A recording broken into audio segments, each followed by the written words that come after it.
Baik, Ibu Bapak, terima kasih. Pagi ini kita akan mulai lagi kelas kita ya. Hari ini kita akan membahas, mendiskusikan tentang pendahuluan ya, draft pendahuluan. Saya buka jadwal karena kelas saya banyak, jadi suka hilang orientasi ya. Hari ini presentasi pendahuluan, kemudian nanti sedikit materi dari saya tentang penyusunan metode, bab metode, tapi sebetulnya bab metode itu tidak terlalu ini ya. Jadi apa berbeda dengan bagian pendahuluan dan literatur, kajian literatur. Kalau bab metode itu lebih ke teknis ya. Oke. Ya, sebelumnya kita awali dulu kelas kita dengan basmalah. Bismillahirrahmanirrahim. Mudah-mudahan kita diberikan kemudahan, kelancaran untuk eh, bisa menerima ilmu ya dan mendapatkan pemahaman ya. Oke. Ya, minggu lalu kita sudah bahas tentang bab pendahuluan, apa saja yang harus ada di pendahuluan ya. Yang pertama adalah apa? Pendahuluan harus mencakup apa saja?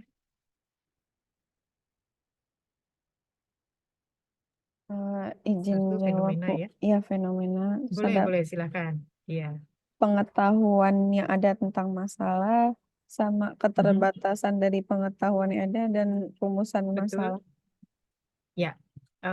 Keterbatasan, kemudian eh, kita masuk di mana penelitian kita tentang apa dan tunjukkan novelty-nya ya. Jadi kebaruannya atau sumbangan eh, kebaruan dari penelitian kita kalau dibandingkan dengan penelitian yang sudah ada sebelumnya. Oke, baik. Nah, kita sudah bahas waktu itu tentang pendahuluan ya.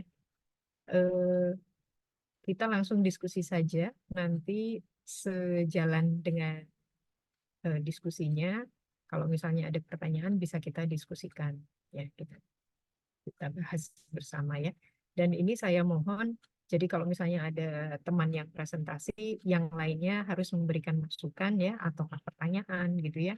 Karena sebetulnya eh, peer seperti ini gitu, jadi kelompok seperti ini eh, fungsinya adalah saling memberikan masukan ya. Kita juga saling belajar dari yang lain, kita sama-sama belajar gitu ya. Jadi dengan eh, ketika ada yang presentasi, kemudian kita memberikan pertanyaan, memberikan masukan, itu adalah bagian proses belajar kita juga.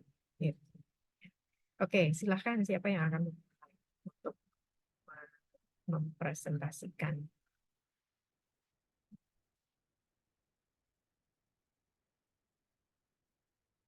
Duluan aja, biasanya yang duluan itu dibahasnya lebih banyak.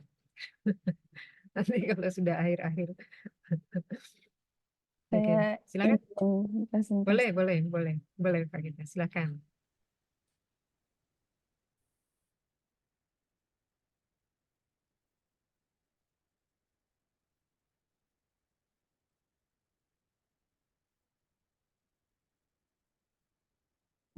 Bismillahirrahmanirrahim. Saya akan mempresentasikan tentang peta konsep pendahuluan dari artikel yang akan dibuat di mata kuliah riset pendekatan komprehensif. Jadi judulnya tentang pengalaman pengguna disabilitas dalam menggunakan bangunan transportasi publik.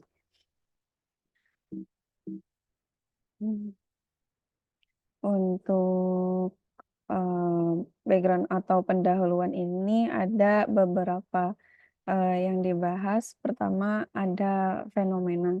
Jadi fenomena tentang disabilitas ini dari World Heritage Organization mengatakan disabilitas adalah seorang yang mengalami kesulitan fungsi dari berbagai kondisi kesehatan. Kemudian untuk jumlah penyandang disabilitas sendiri dari Kemenkop MK 2023 sebanyak 22,97 juta atau sekitar 8,5% dari total jumlah penduduk. Sedangkan mayoritas disabilitas di Indonesia sendiri kebanyakan lansia. Kemudian eh, dari gap kesenjangan eh, ini ada pemenuhan kebutuhan disabilitas dalam mengakses sektor transportasi publik seringkali ditemukan permasalahan. Di dalam agenda Inclusive Walking Tour ada beberapa isu yang ditemukan dari dari responden-responden tersebut. Jadi respondennya dikumpulkan, ada yang disabilitas sama non-disabilitas. Yang ditemukan ini dari antara MRT, terus halte busway dan stasiun KRL ini saya simpulkan bahwa yang sering ditemukan permasalahannya ini sering ditemukan pada jarak celah antara peron dan transportasi, kemudian lebar pintu peron yang kurang memadai, kemudian ada waktu buka tutup pintu kereta maupun bus yang seringkali cepat dan manuver kursi roda di ruang tunggu halte Transjakarta. Kemudian untuk dari penelitian lain ditemukan pencahayaan di pintu masuk juga berpengaruh bagi pengguna untuk menemukan pintu masuk stasiun. Kemudian juga ditemukan oleh peneliti lain bahwa disabilitas yang belum familiar dengan fasilitas publik atau dia baru mengakses transportasi publik tersebut seringkali menemukan kesulitan dan belum bisa bermobilitas secara mandiri. Akhirnya dibantu oleh staf seperti itu. Kemudian ada akhirnya ditemukan hal-hal yang dapat mempermudah disabilitas bermobilitas di dalam bangunan transportasi publik tersebut. Pertama, adanya step free access atau akses tanpa tangga. Jadi memberikan manfaat kemudahan bagi para pengguna. Kemudian ternyata ditemukan juga penempatan lift harus strategis. Jadi dia dapat dijangkau dekat oleh disabilitas, tapi harus jauh dari tangga atau eskalator untuk membedakan akses dengan non disabilitas dan tidak terjadinya apa ya, bukan tabrakan apa ya? eh Mungkin isinya seperti tabrakan antara pengguna gitu. Jadi aksesnya atau apa ya? eh Jalan ini harus dibedakan seperti itu. Persilangan sirkulasi Persilangan, mungkin ya, ya, persilangan persilangan sirkulasi. sirkulasi ya Ya. mungkin ya. Kemudian ada apa ya, fasilitas yang mungkin non fisik seperti petugas memiliki kemampuan dasar bahasa isyarat. Jadi ketika ada pengguna yang dia hanya bisa berkomunikasi dengan bahasa isyarat, eh, staf dari transportasi publik itu bisa membantu seperti itu. Jadi dari keilmuan terkini, inklusivitas bangunan transportasi publik belum banyak dipertimbangkan. Padahal studi-studi mengenai pengalaman disabilitas menunjukkan masih adanya kesulitan. Walaupun sebenarnya memang wajib bangunan publik itu harus inklusif, harus dengan universal design, tapi nyatanya implementasi tersebut belum semuanya apa ya, belum belum seperti itu. Kemudian mungkin ada tambahan yang belum saya masukin di pendahuluan ini. Jadi bangunan transportasi publik yang sering digunakan oleh disabilitas itu dia kriterianya dekat dengan fasilitas yayasan untuk disabilitas atau sektor pendidikan yang dekat dengan transportasi publik gitu. Mungkin seperti itu paparan dari pendahuluan untuk artikel saya seperti itu, Bu. Oke, terima kasih, baik sekali. Ya, eh, tadi sudah ini kan ya, sudah dijelaskan. Tapi sepertinya tadi ada halaman selanjutnya. Oh, Nggak ada. cuma penutup, Bu. Oh, terima kasih. Oke. Ya. Komen, pertanyaan, Astrid, Pak Taufan, Pak Zainal, silakan. Mungkin saya izin menambahkan. Boleh, boleh, silakan. Eh, Khususnya untuk yang pakai kursi roda itu biasanya ada gap antara apa ya, antara peron ya sama kendaraannya gitu. Itu juga yang eh, cukup cukup menghambat beberapa sisi disabilitasnya sih. Salah satunya itu mungkin bisa dimasukkan juga. Untuk yang Fahita, izin tanya, ini untuk ada di beberapa stasiun seperti si LRT, si terminal dan lain-lain, atau khusus satu tempat aja? Ya, makasih. Izin ini Bu, menjawab. Untuk jarak celah antara peron itu gapnya sudah saya masukkan di pendahuluan.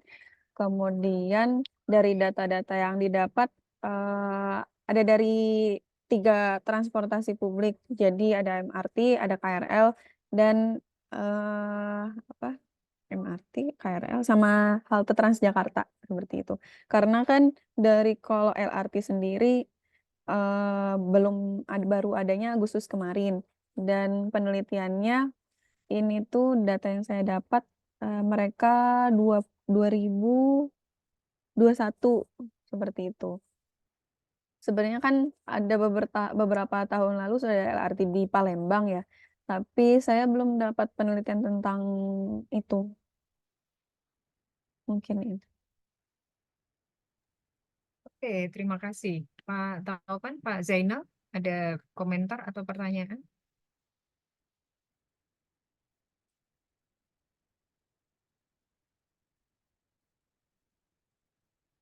Ini Pak Taufan beberapa kali tidak aktif ya, meskipun hadir ya.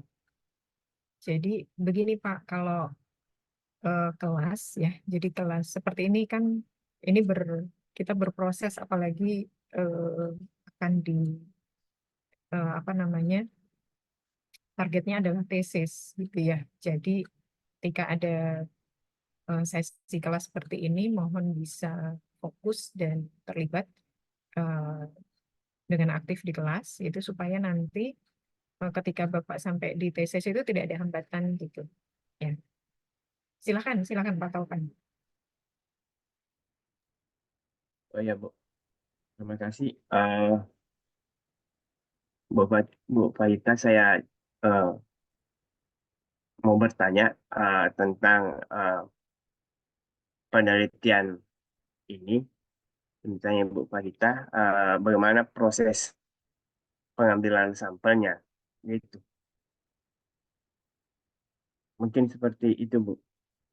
Oke, terima kasih. Ya, Apakah baik, diambil bagus. satu Ya. tempat saja atau di beberapa stasiun? Mhm, Apa di mhm, beberapa halte gitu? mhm. Ya, Demikian, ya. ya, terima kasih Pak Taufan. Ini sebetulnya mungkin diskusinya akan ini ya, nanti minggu depan ketika kita bicara tentang metode ya, rencana penelitian gitu. Tapi tidak masalah ya. Jadi kalau misalnya sekarang mau ditanyakan dulu, jadi nanti sambil dipikirkan oleh kita gitu ya. Kalau misalnya sekarang belum belum lengkap pemikirannya. Gitu. Silakan. Untuk metodenya sendiri, nanti saya menggunakan metode kualitatif atau observasi. Tapi untuk sampelnya, sebenarnya saya belum kepikiran Bu, apakah harus keempat-empatnya gitu dari bangunan transportasi, atau pilih salah satu yang akhirnya merepresentasikan. Sedangkan dari 4 transportasi yang ada di Jabodetabek ini kan ada satu yang bukan bentuknya kereta gitu, ada satu bentuknya bus. Nah, ini akan berbeda kan hasilnya seperti itu. Jadi sebenarnya saya juga masih apa ya, masih mempertimbangkan seperti itu.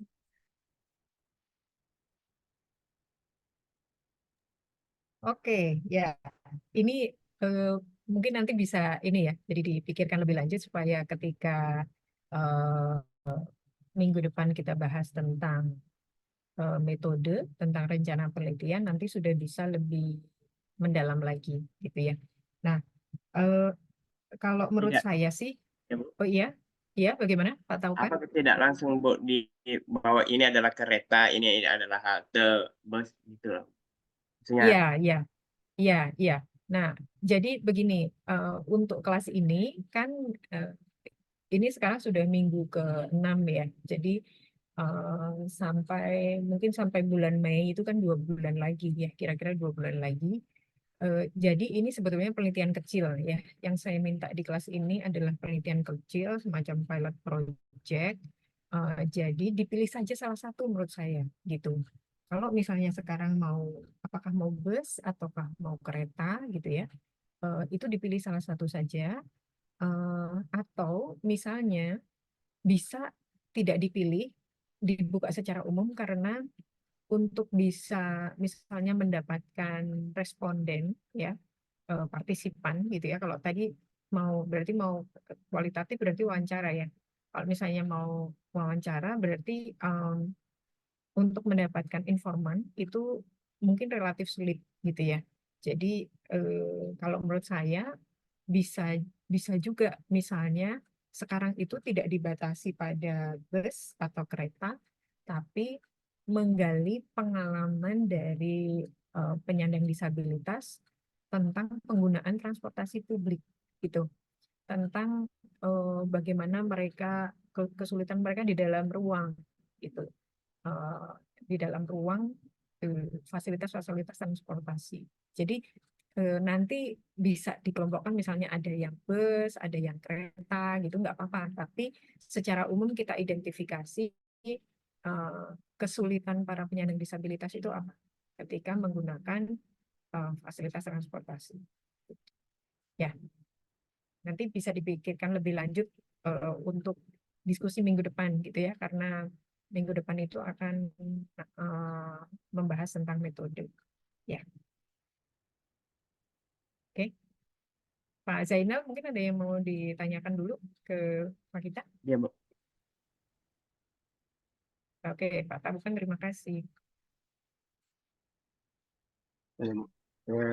Sebenarnya saya tidak terlalu paham masalah ini, masalah situasi ini. Oke, ya, Saya belum terlalu. ya, tidak apa-apa. Nanti sambil Ya, berdiskusi yang lain ya. yang pasti itu bahwa sebenarnya saya itu bahwa pengguna disabilitas itu kan ada beberapa macam penyandang cacat itu.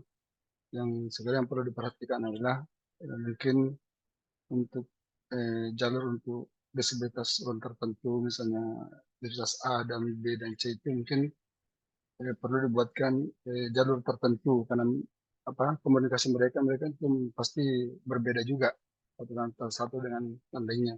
Mungkin aja jalur tertentu, apakah mulai dari masuknya sampai keluarnya dari MRT.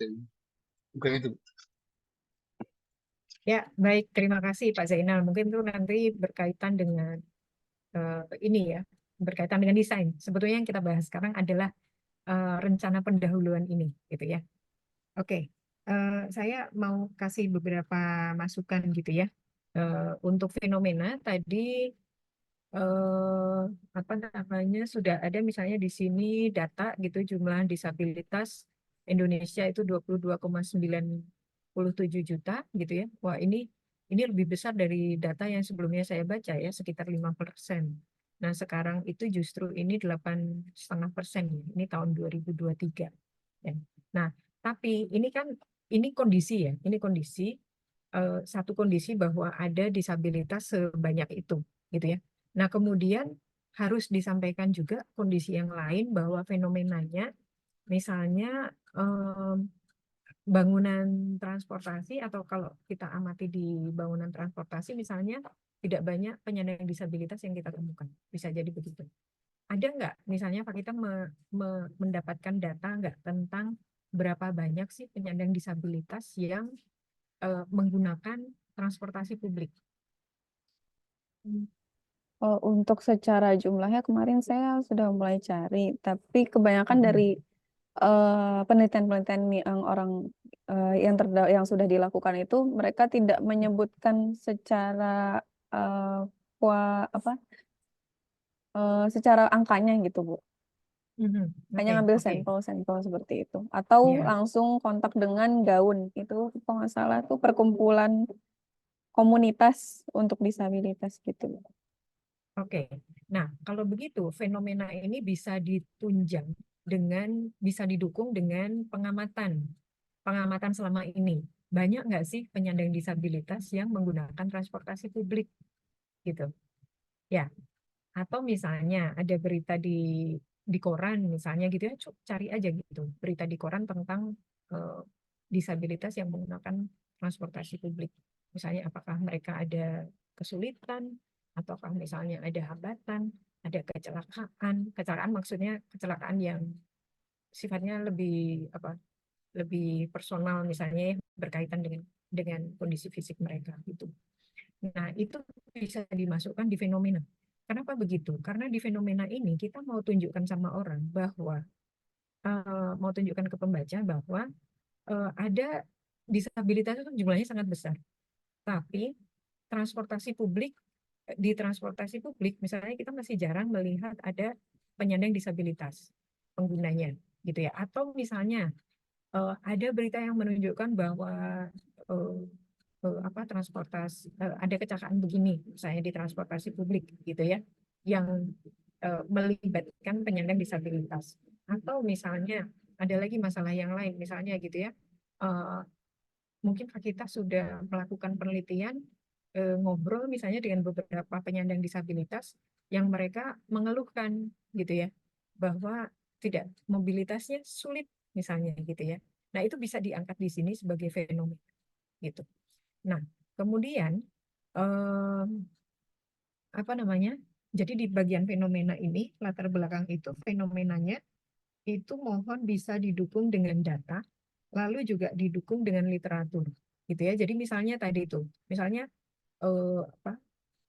yang tadi itu ada petugasnya masih belum familiar dengan komunikasi dengan penyandang disabilitas, kemudian masih sejumlah penelitian menunjukkan bahwa masih ada kekurangan di bangunan-bangunan transportasi misalnya gitu ya, itu bisa dimasukkan di fenomena ini gitu ya. Nanti itu akan masuk lagi di kajian terdahulu ya. Nah, jadi sudah kita sampaikan fenomena, kemudian di bagian kajian terdahulu tadi, nanti mohon yang kajian terdahulu ini, sebentar ini saya bisa annotate ya. Nah, di bagian kajian terdahulu ini nanti mohon misalnya di sini ditambahkan ada misalnya siapa? William 2020 contohnya ya.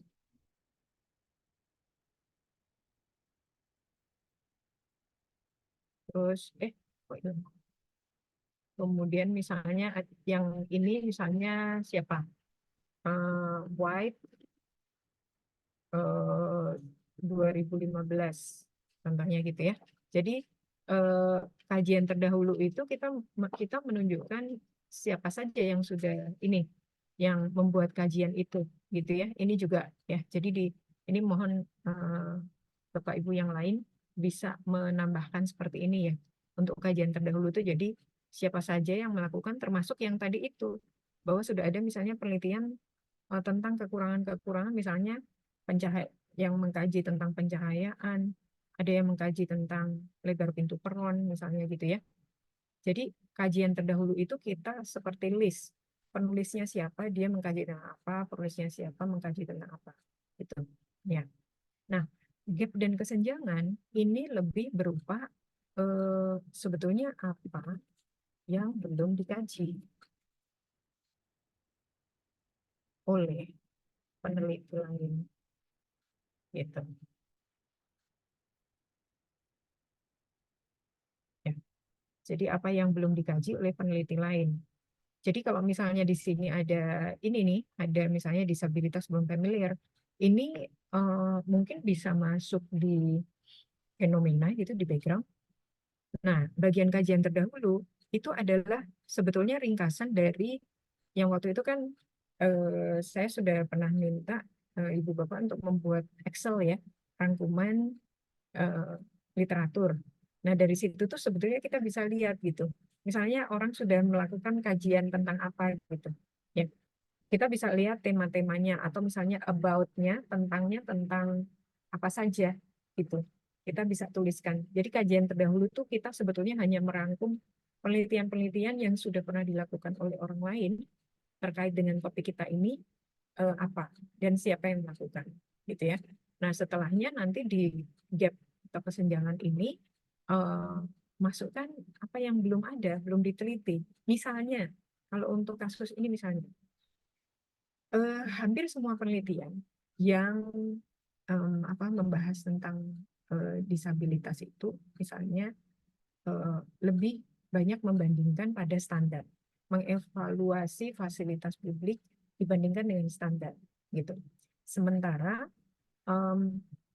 penyandang disabilitas sebagai pengguna itu tidak dilibatkan di dalam penelitian itu, sehingga penelitian ini akan menggali pengalaman dari penyandang disabilitas dalam menggunakan fasilitas transportasi publik.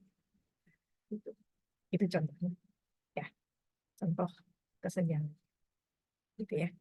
Nah, nanti ini masih perlu ditambahkan lagi di sini ya. Jadi selain gap, kemudian penelitian ini ya, penelitian ini tentang akan membahas tentang apa? Penelitian ini tentang apa? Dan kebaruannya apa? Gitu. Jadi kebaruannya itu berarti misalnya kayak itu tadi, selama ini belum ada yang membahas tentang apa, belum fokus pada pengalaman, pada penggunanya, pada penyandang disabilitas, gitu ya. Aduh, ini running out of time in 10 minutes ya. Oke. Astrid, boleh nggak dicek dulu ke itu Zoom sebelah sudah di ini breakout belum? Baik. Oke, terima kasih. Ya, ya. Jadi gitu ya. Apa namanya? Di bagian akhir dari pendahuluan itu harus ada tentang penelitian kita. Penelitian kita akan membahas tentang apa. Bisa dituliskan di situ misalnya rumusan masalahnya apa, kemudian signifikansinya apa, kebaruannya apa gitu ya. Jadi misalnya apa nanti bisa masukkan Pak kita di situ. Kenapa penelitian arsitektur harus melibatkan pengguna gitu ya. Nah, penyandang disabilitas selama ini itu adalah pengguna yang termarginalkan misalnya gitu ya. Jadi mereka tidak banyak didengarkan sehingga apa pengalaman-pengalaman mereka itu belum menjadi masukan gitu ya untuk desain arsitektur. Padahal mereka adalah pengguna gitu ya, dan desain yang inklusif itu adalah sebuah kewajiban gitu ketika kita merancang gitu. Bisa dipahami, diterima? Mungkin ada yang mau didiskusikan dulu. Bertanya, Bu. Silakan Pak Zainal. Ini masalah kebaruan, Bu ya. Ini Ya. apakah itu kebaruan itu, Bu? Apakah kebaruan itu apakah bisa dari material, ataukah model atau apa? Karena ini terus terang yang ini kajian saya tidak perlu paham apa saya apa di apa sarana prasarana ini saya belum terlalu paham itu apa yang mesti saya munculkan di hal kebaruannya. Apakah dari sistem mengajarnya nanti, sistem teknologi pengajarannya, ataukah dari materialnya? Oke, Itu, Bu. jadi ya terima kasih Pak Zainal. Jadi oke, room sudah dibuka. Oke, gimana nih kita mau pindah dulu? Iya, Mau Bu, pindah bisa dulu? pindah dulu. Ya, Ya. boleh. Ya, ini mau oke, ya.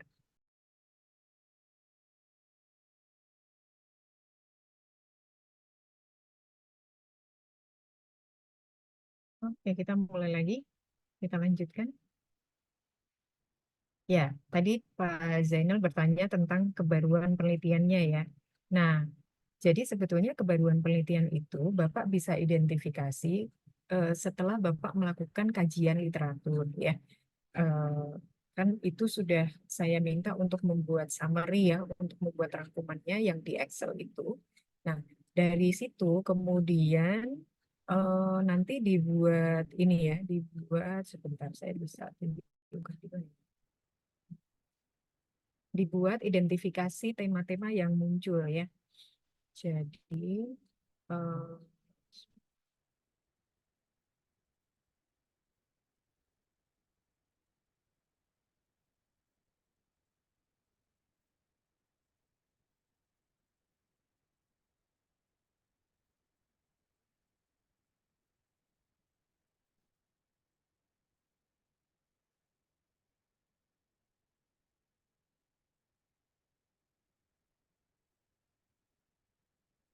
identifikasi tema yang muncul itu seperti ini.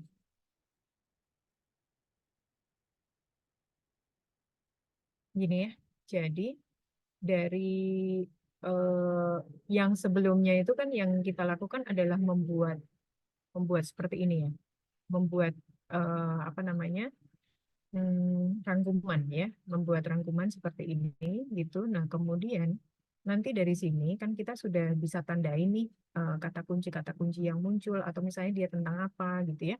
Nah, kita lalu masukkan di sheet berikutnya. Kalau ini tadi kan di Excel ya. Excel ini sheet yang pertama ini, kemudian yang sheet kedua itu kita buat seperti ini. Jadi ada tema-tema yang muncul, kemudian ini artikel tadi ya. Saya sarankan dituliskan penulisnya dan tahunnya ya supaya mempermudah nanti ketika kita mengidentifikasi ini siapa gitu yang menulis itu ya. Jadi misalnya kalau tadi itu misalnya ada artikel 1 misalnya membahas tentang evaluasi bangunan transportasi publik berdasarkan standar misalnya gitu ya. Kemudian eh, tema yang muncul misalnya ya temanya adalah contohnya apa kesesuaian standar misalnya gitu ya, kesesuaian standar. Kemudian yang kedua misalnya temanya em, apa lagi Pak Ita, misalnya tema yang kedua itu yang muncul ya. Hmm, tema yang muncul ada aksesibilitas sama universal design. Oke, misalnya aksesibilitas, kemudian universal design. Nah, yang membahas aksesibilitas siapa lagi? Oh, artikel 2. Artikel 2 misalnya temuan dia adalah bahwa aksesibilitas masih sangat rendah, misalnya gitu ya, di bangunan publik. Atau misalnya karena aksesibilitas rendah sehingga eh, penyandang disabilitas itu enggan untuk menggunakan fasilitas transportasi publik gitu. Nah, jadi setelah kita petakan tema-tema ini, nanti ketika kita menulis kita akan dengan mudah misalnya menyatakan misalnya di kajian terdahulu itu misalnya gini ya, sejumlah peneliti gitu ya, sejumlah penelitian sudah membahas misalnya tentang aksesibilitas siapa saja, misalnya author 1 dan author 2 misalnya gitu ya. Selain itu, misalnya ada author 3 itu membahas juga tentang universal design, misalnya begitu ya, perlunya penggunaan universal design, misalnya gitu. Ya, jadi kalau sudah kita tentukan seperti ini, nanti kita akan jadi bisa memetakan, gitu ya, bisa memetakan. Nah, tadi yang ditanyakan oleh Pak Zainal adalah bagaimana kita bisa menemukan kebaruan, gitu ya. Nah, kebaruan itu sebetulnya ketika kita sudah mensummary atau merangkum, gitu ya, merangkum artikel, kemudian di sini ada kita buat tema-tema. Di sini kita berpikir, oh apa ya yang belum dibahas gitu ya. Nah, kalau di kasusnya Pak Zainal, yang saya terbayang mungkin nih, saya karena saya tidak mengikuti saya belum tahu literatur itu yang muncul tuh apa saja gitu ya. Mungkin misalnya selama ini orang ketika membahas tentang fasilitas pendidikan itu punya asumsi bahwa sekolah itu adalah satu bangunan yang utuh. Padahal kenyataannya di daerah, di di lokasi-lokasi yang jauh itu, yang secara geografis itu sulit, gitu ya. Kelas itu kemudian dipecah, sekolah itu dipecah sehingga ada kelas jauh. Nah, kelas jauh ini belum banyak dibahas, misalnya begitu. Ya, itu bisa jadi kebaruan Pak Zainal ya. Jadi selama ini orang berpikir punya kerangka pikir, punya paradigma bahwa kalau sekolah itu ya jadi satu gitu. Sekolah itu fasilitasnya hanya satu, kemudian itu dari kelas 1 sampai kelas 6 misalnya. Tapi ternyata ketika kondisi geografis itu tidak memungkinkan gitu ya, atau ketika masih ada keterbatasan pembangunan sekolah misalnya gitu ya di daerah-daerah, ternyata ada kelas jauh itu. Sekolah itu dipecah. Nah, penelitian ini akan membahas tentang kelas jauh itu, tentang sarana dan prasarana pada sekolah yang memiliki kelas jauh. Gitu. Sudah ketemu belum, Pak Zainal? Sedikit Bu, Oke, mungkin sedikit. itu berikut perlu Oke, paham. sedikit. Masalahnya kemarin Bu, Ya, saya nanti kemarin kan dilanjut. sempat kemarin di kuliah Pak Prof. Barli itu kebaruannya itu lebih ke materialnya Bu. Materialnya apa? Material yang nanti Bu, yang digunakan itu misalnya dia kelas jauhnya itu membangun apa, terus material yang digunakan itu material kebaruannya itu apa gitu. Nah, sebetulnya kebaruan itu bisa macam-macam gitu ya, bisa macam-macam. Misalnya kayak tadi itu ada yang penelitian tentang kelas jauhnya, misalnya ya, itu belum banyak dikaji misalnya. Itu bisa jadi satu kebaruan. Kemudian yang kedua, misalnya material, gitu ya, materialnya tentu akan sangat lokal karena dengan kondisi geografis yang sulit, eh, eh, pihak sekolah yang punya kelas jauh itu dia akan kesulitan untuk mendatangkan material-material, ya kan? Sehingga alternatifnya adalah menggunakan material lokal, gitu. Nah itu bisa jadi misalnya Bapak menggali itu juga, gitu. Nanti kebaruan yang lain misalnya gitu ya, kebaruan yang lain misalnya bisa kita temukan dari kayak sistem kelasnya misalnya. Karena kelasnya terbatas sehingga misalnya ada manajemen kelas. Nah, manajemen kelas itu belum banyak dikaji gitu. Begitu belum banyak dikaji, itu Bapak bisa munculkan itu sebagai kebaruan. Gitu. Bisa enggak Bu begini Pak ya? Misalnya kebaruan itu saya munculkan itu misalnya di Prof. Barli itu nanti Bu, itu masalah teknologinya, masalah pembelajaran kelas jauhnya gitu. Misalnya menghadirkan kedokteran berang satu kelas supaya guru ini yang kelas jauh ini sekaligus bisa yang induk ini sekaligus juga bisa mengajar di kelas jauh itu dengan adanya kedokteran itu, begitu maksudnya. Oke, bisa seperti itu Bu, Ya, kebaruan. ini kerangka pikirnya yang harus dipegang adalah bahwa ini adalah penelitian ya Pak ya. Jadi bukan desain. Penelitian itu artinya kita punya pertanyaan, kemudian kita cari tahu jawabannya, gitu. Jadi belum memberikan jawaban kayak solusinya, gitu ya. Tapi memberikan jawaban kita menggali dulu, gitu. Kalau nanti akan ada solusi itu bisa, tapi berarti lebih lanjut, gitu, tahap selanjutnya.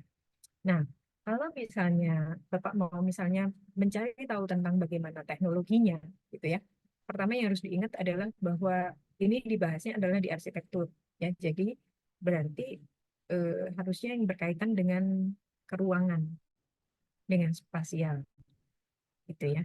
Nah, yang kedua, kemudian kalau misalnya mau mengkajinya, bertanya lebih lanjut tentang teknologi, bisa saja misalnya bagaimana, mungkin tidak fokus pada teknologi, tapi bagaimana strategi pemanfaatan sumber daya.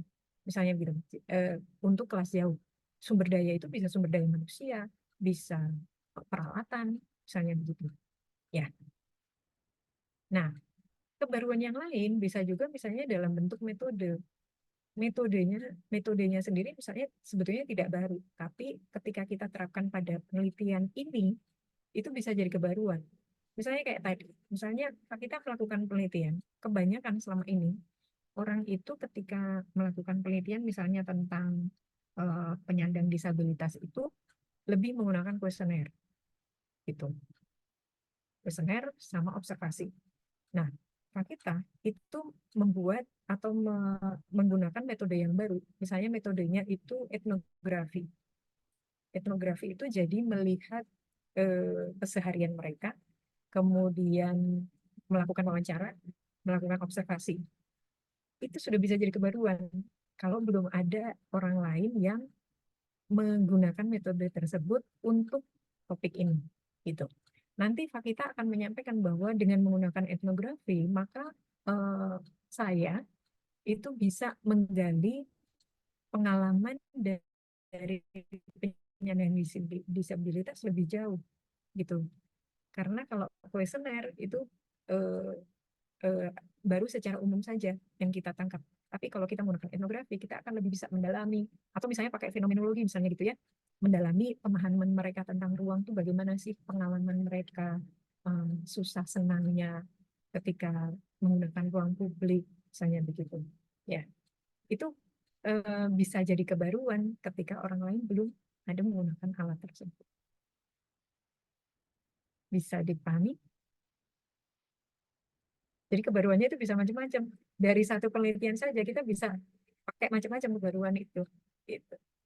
Bisa dari yang tadi itu, yang apa, keilmuannya, dari substansinya, bisa dari mungkin partisipannya misalnya. Kalau selama ini orang tuh yang misalnya yang dicari tahu tuh dibandingkan dengan standar, misalnya tadi yang mengevaluasi fasilitas publik dengan standar.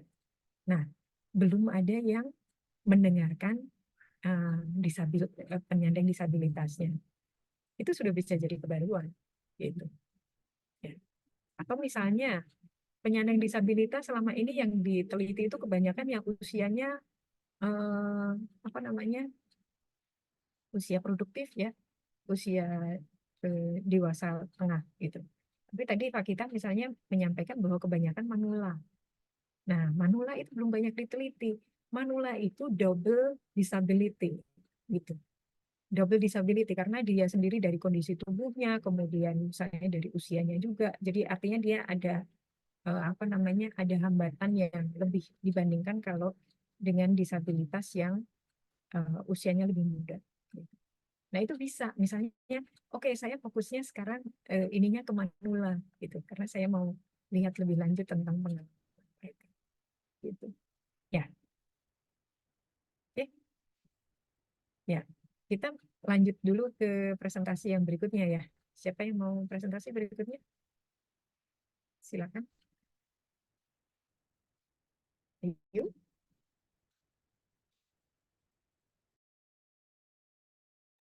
Nggak apa-apa, justru kalaupun misalnya belum lengkap, kita bahas, kita saling memberikan masukan, nanti berikutnya kan bisa dikembangkan gitu ya. Kalau nggak sempat dipresentasikan dan dibahas, mungkin ya tidak ada masukan. Silakan. Izin presentasi ya, Bu. Boleh, silakan.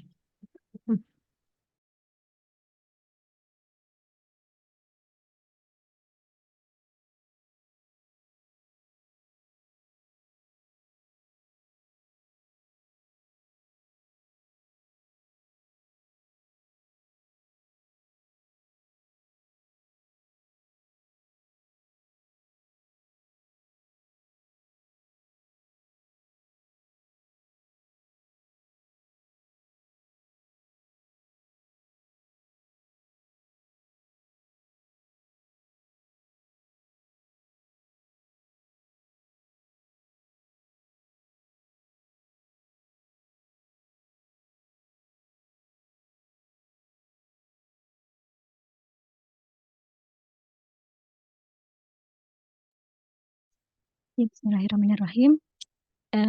Izin untuk memaparkan pola sirkulasi ruang pamer pada galeri studi kasusnya Selasar Sunario Art Space.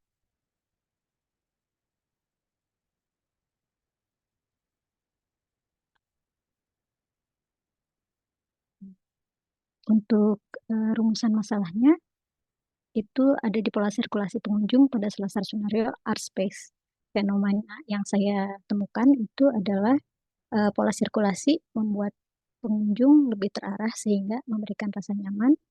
Penyampaian informasi dan pesan dari benda pamer hasil karya seniman dapat tersampaikan dengan baik kepada pengunjung. Yang ketiganya, penataan benda pamer memengaruhi pola sirkulasi pengunjung. Kajian yang terdahulu yang saya dapatkan itu adalah pengaruh interior terhadap perilaku pengunjung, dampak tata ruang terhadap pola sirkulasi, pola interaksi dan sirkulasi ruang pengunjung, evaluasi pola sirkulasi pengunjung, dan pengembangan alur sirkulasi sistem display dan dengan pencahayaan. Beberapa juga yang kemarin saya coba datangnya langsung ke perpustakaannya Selasar Sunario, saya mendapatkan informasi dari pustakawannya yang masih belum diteliti oleh mahasiswa. Rata-rata itu tentang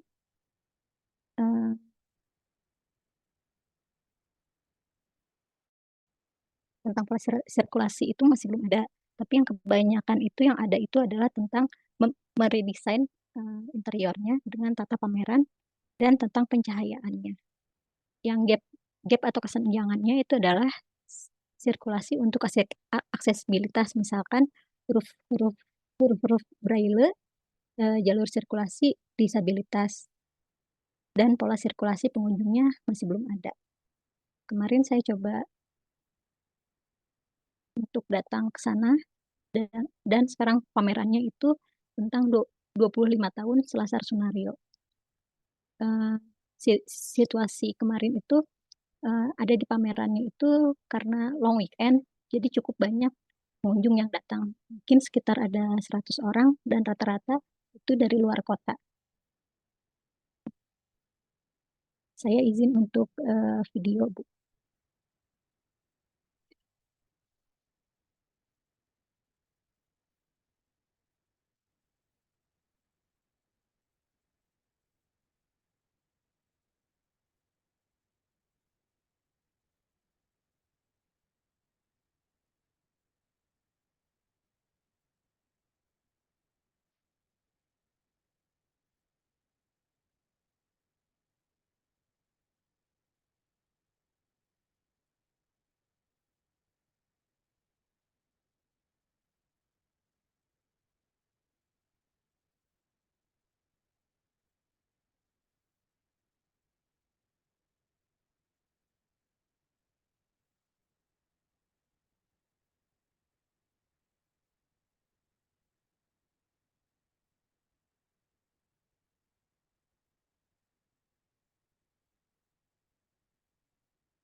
Ya, sekian presentasi dari saya. Terima kasih.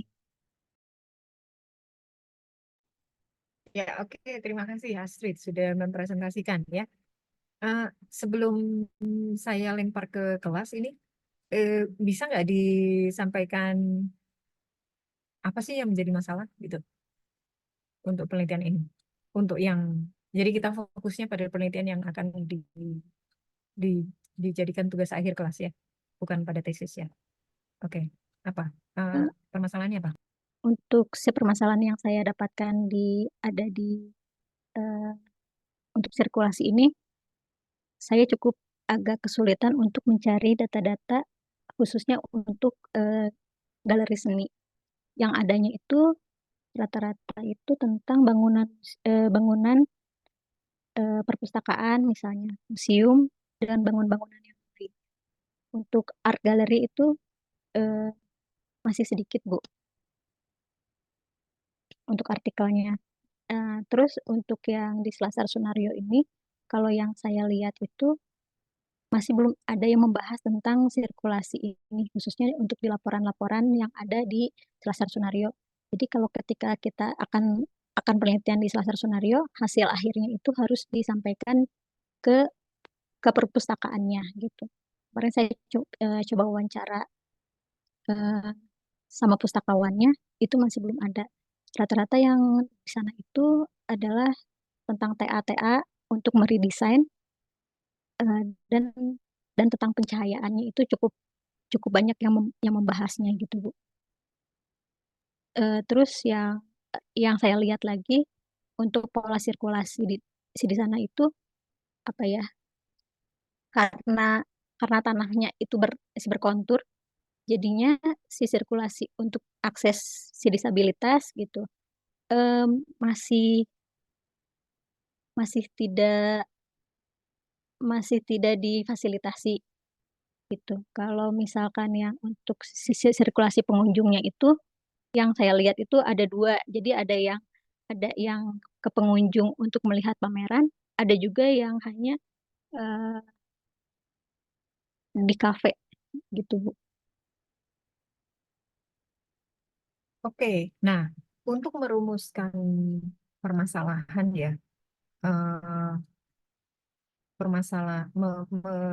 menyusun background ya fenomena tadi, saran saya adalah jangan terlalu fokus pada kasus ya, pada kasus ini. Kalau kasus di sini berarti kan Selasar Sunario.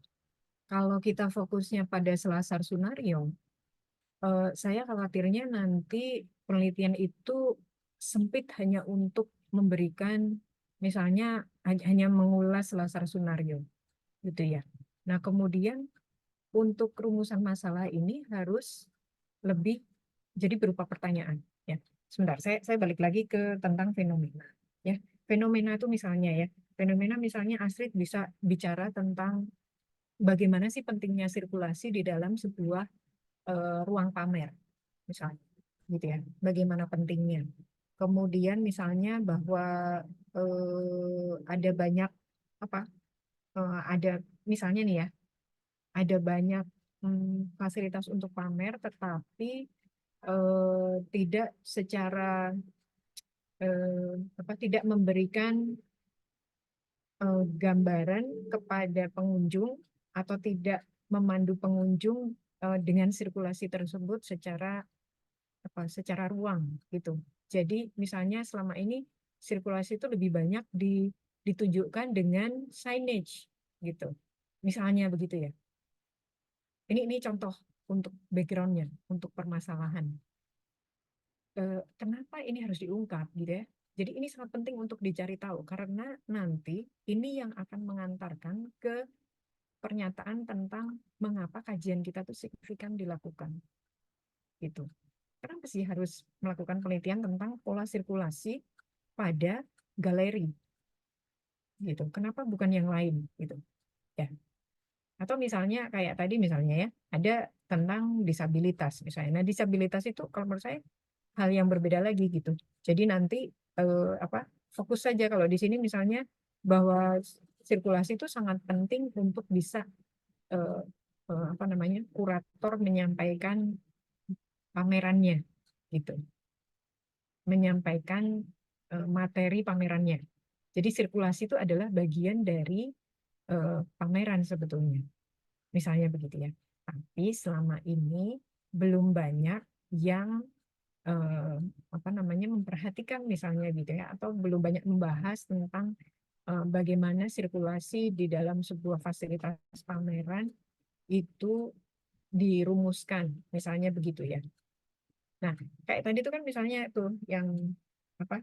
Misalnya seperti yang punya Pak Zainal misalnya ya, orang sudah banyak membahas tentang sekolah, tapi selama ini itu orang kalau bahas sekolah itu paradigmanya adalah bahwa sekolah itu adalah satu bangunan yang utuh, gitu.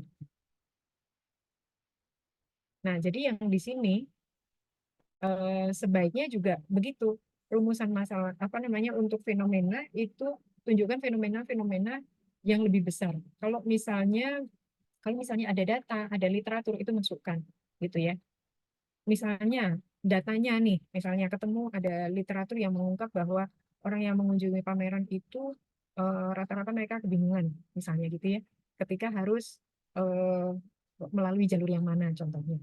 Ya, atau misalnya sekian persen orang ketika berkunjung ke pameran mereka tidak paham dengan apa yang dipamerkan, contohnya begitu ya. Jadi dicari tahu di situ, fokusnya jangan pada selasar sunario dulu. Nanti baru selasar sunario itu diangkat menjadi kasus yang di sini itu untuk melihat pola sirkulasi. Selasar sunario kenapa diangkat? Oh, karena selasar sunario itu misalnya itu tadi ya, misalnya dia berada di daerah berkontur misalnya ya, sehingga bisa ketika kita bahas tentang pola sirkulasinya itu pengalaman ruangnya misalnya lebih kaya. Kemudian selasar sunario misalnya menjadi tempat pameran untuk banyak kegiatan seni misalnya begitu ya. Selama dalam 1 tahun misalnya rata-rata ada berapa banyak pameran dilaksanakan di sana, per bulan ada berapa misalnya gitu ya, peserta pameran dari mana saja contohnya gitu ya. Nah jadi diperkuat yang bagian itu tadi ya, fenomena. Kemudian rumusan masalahnya berupa pertanyaan, misalnya bagaimana pola sirkulasi berpengaruh misalnya gitu ya terhadap kemudahan pengunjung untuk memahami material pameran misalnya begitu ya. Jadi artinya nanti kalau punya pertanyaan begitu, metode kita apa? Bagaimana ketika kita melakukan penelitian? Bagaimana kita mengumpulkan data?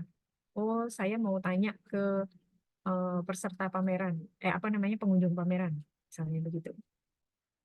Bertanyanya bagaimana?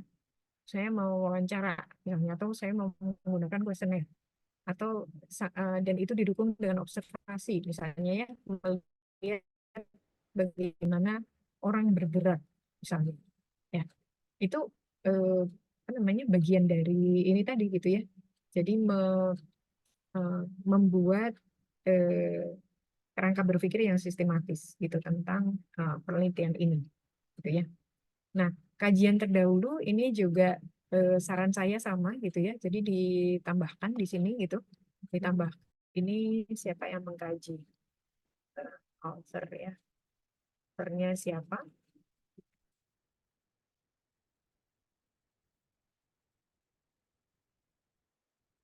Ya, per ininya, per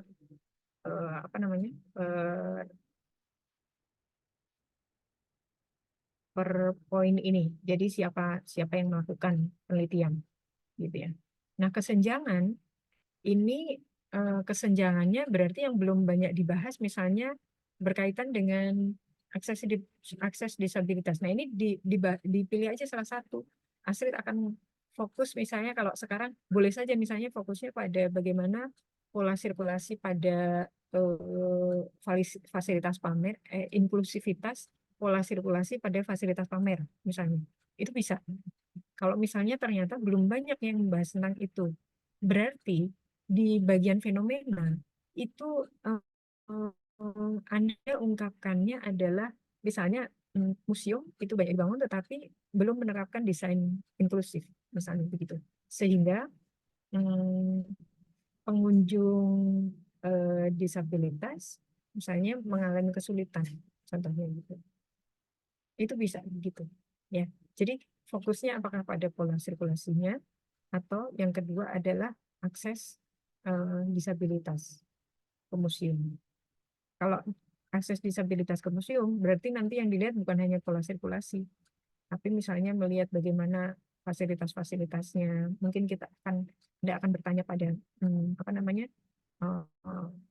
penyandang disabilitas tentang mengunjungi museum itu seperti apa, mengunjungi galeri itu seperti apa, misalnya gitu. Ya, bisa dipahami ya. Kemudian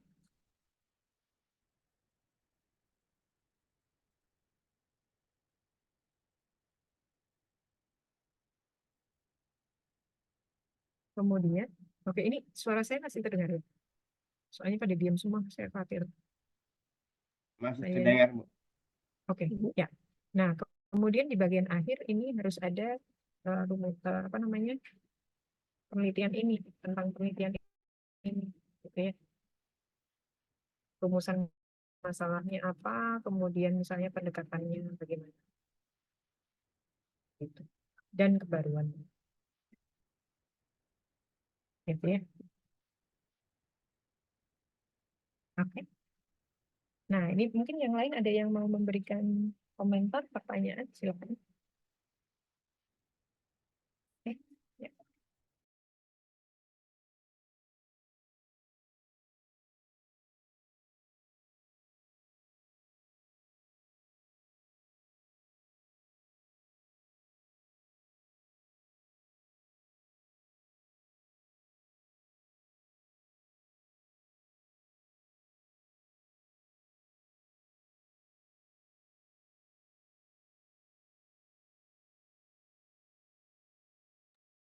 Ada?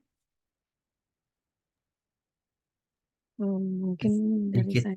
Oh, dari Bang Boleh, Taufik dulu. silakan. Pak, tadi siapa? Pak Rita dan satu lagi siapa?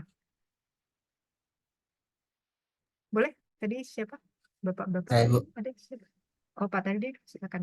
Ya, Bu. Eh, eh, apa ya? Dari pengalaman sedikit pernah ke galerinya Pak Sunaryo. Nah, untuk kalau membahas pola sirkulasi pengunjungnya, yang saya cuma mau tanyakan itu apanya ya yang akan lebih detailkan untuk penelitian ini? Apakah dari segi kepuasan eh, pengunjungnya atau dari segi apanya? Soalnya kalau dibilang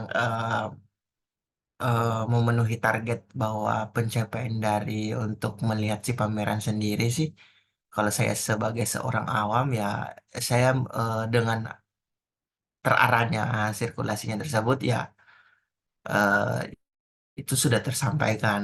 Nah, itu yang menjadi pemikiran saya sih apakah untuk di penelitiannya Mbak Astrid itu yang harus di apa yang di yang mau ditemukan apanya untuk dari pola sirkulasi pengunjung tersebut. Soalnya kalau melihat dari segi segi bahwa pencapaian, maksudnya keinginan sendiri si punya galeri bahwa pengarahan dengan seperti itu, saya pun sebagai pengunjung pertama sekali ke sana ya itu sih sudah tersampaikan bahwa eh, dengan pola sirkulasi seperti itu untuk pamerannya sendiri itu sudah tersampaikan. Nah, kalau untuk dari penelitiannya nanti ke depannya, apakah yang harus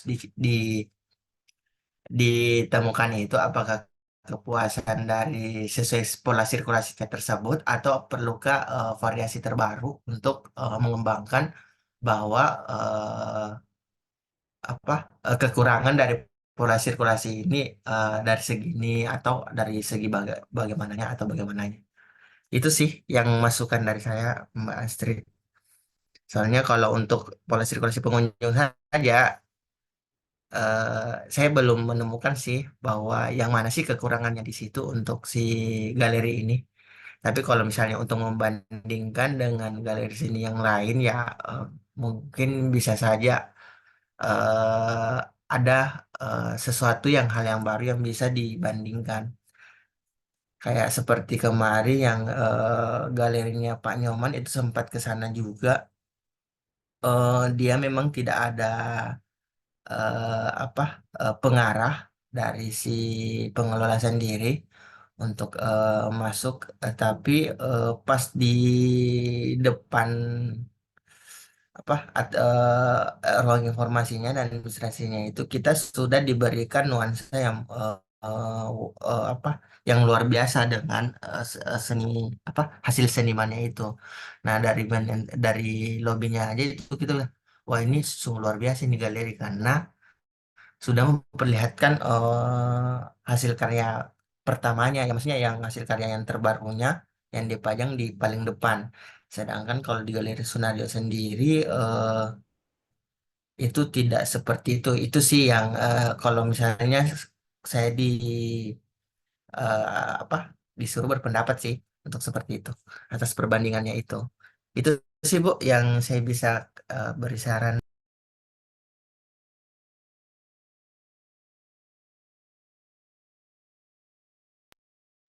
Oke, terima kasih Pak Takdir.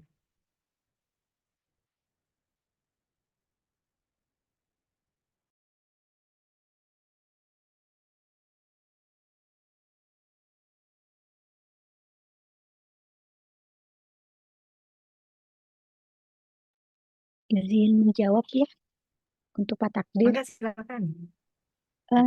Kalau yang saya lihat kalau jadi keperbandingan antara Selasar Sunario sama New Art itu kalau dari saya sih lebih ke segi rasa ya. Karena kan kalau yang New Art itu lebih ke seni patung, apa ya, seni murni gitu. Kalau mungkin kalau yang Selasar Sunario itu lebih beragam. Jadi kalau di dalamnya itu apa ya, ada biasanya suka ada ruang si diskusi gitu di bawah yang yang amphitheater. Terus ada juga ada kafe di situ kan. Terus eh, ada pamerannya juga itu apa ya, berubah-ubah gitu setiap gimana tema. Mungkin kalau saya melihatnya itu jadi eh, pola sirkulasinya itu sih tergantung sama eh, tema pamerannya. Kalau yang sekarang kan 25 tahun Selasar Sunario.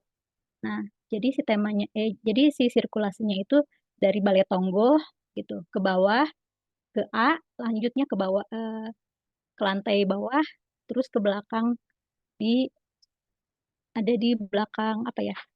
Di belakang deket kafe itu sih. Karena kan sekarang si temanya itu kalau yang di Balai Tonggo itu adalah anaknya Pak Sunario. Untuk yang di galeri A-nya itu adalah Pak Sunarionya dan kalau yang di bawah itu yang punya menantunya Pak Sunario gitu dan mereka punya cerita masing-masing sama pamerannya gitu sih. Mungkin yang saya lihat itu adalah eh, bagaimana pola sirkulasi sih tergantung sama temanya sih. Kalau saya mencarinya seperti itu. Karena kalau saya juga masuk ke Selasar Sunario, biasanya ada yang bisa lewat ke Balai Tonggo, ada yang langsung ke tengah ke A, ataukah ada yang lewati ke bawah dulu dan gimana acaranya sih. Dan itu juga kalau yang acara yang sekarang itu untuk apa ya, untuk signage-nya itu eh, oleh pemandunya gitu kayak oh ini udah masuk ke Balai Tonggo, coba dilihatin tiketnya terus masuk lagi ke masuk lagi ke ruangan A, dicoba dilihat lagi tiketnya gitu sih. Mungkin kalau saya lebih ke ngelihat sirkulasi gimana tema tema pamerannya. Itu aja. Terima kasih. Oke, terima kasih. Ada lagi? Satu lagi? Mau nanya Bu, Boleh silakan Pak Fitra. mungkin mau nanya tentang untuk metodenya, karena di sini kan belum terlihat ya untuk metodenya sendiri. Terus yang saya lihat kan ini akan mengkajinya tentang pola sirkulasi pengunjung, bukan pola sirkulasi dari bangunannya secara langsung. Nah, ini akan menggunakan apa atau observasi kah atau mungkin yang saya lihat kan sering kalau misalkan baca jurnal mengenai mengkaji sirkulasi ini, saya kok nggak lihat tentang observasi atau enggak pakai space syntax gitu. Apa yang akan digunakan metode untuk kajian ini? Mungkin itu, Bu. Kalau saya eh, lihatnya dari literatur sama dari observasi aja. Jadi kemungkinan nggak akan memakai sintak.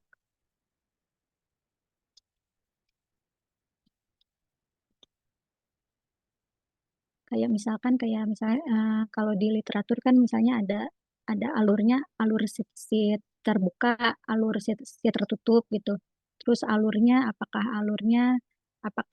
si linear, menyebar atau seperti apa itu sih. Dan dan dan dibahasnya di per tiap ruang. Saya rencananya seperti itu.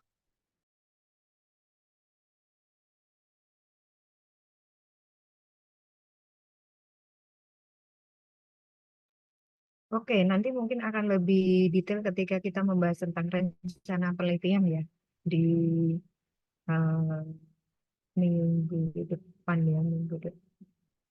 Presentasi rencana dan instrumen penelitian ya minggu depan itu. Gitu. Um, Oke, baik. kita lanjutkan ke presentasi berikutnya ya. Silakan siapa yang akan menyampaikan. Izin Bu, saya Silakan Pak Edi. Ya.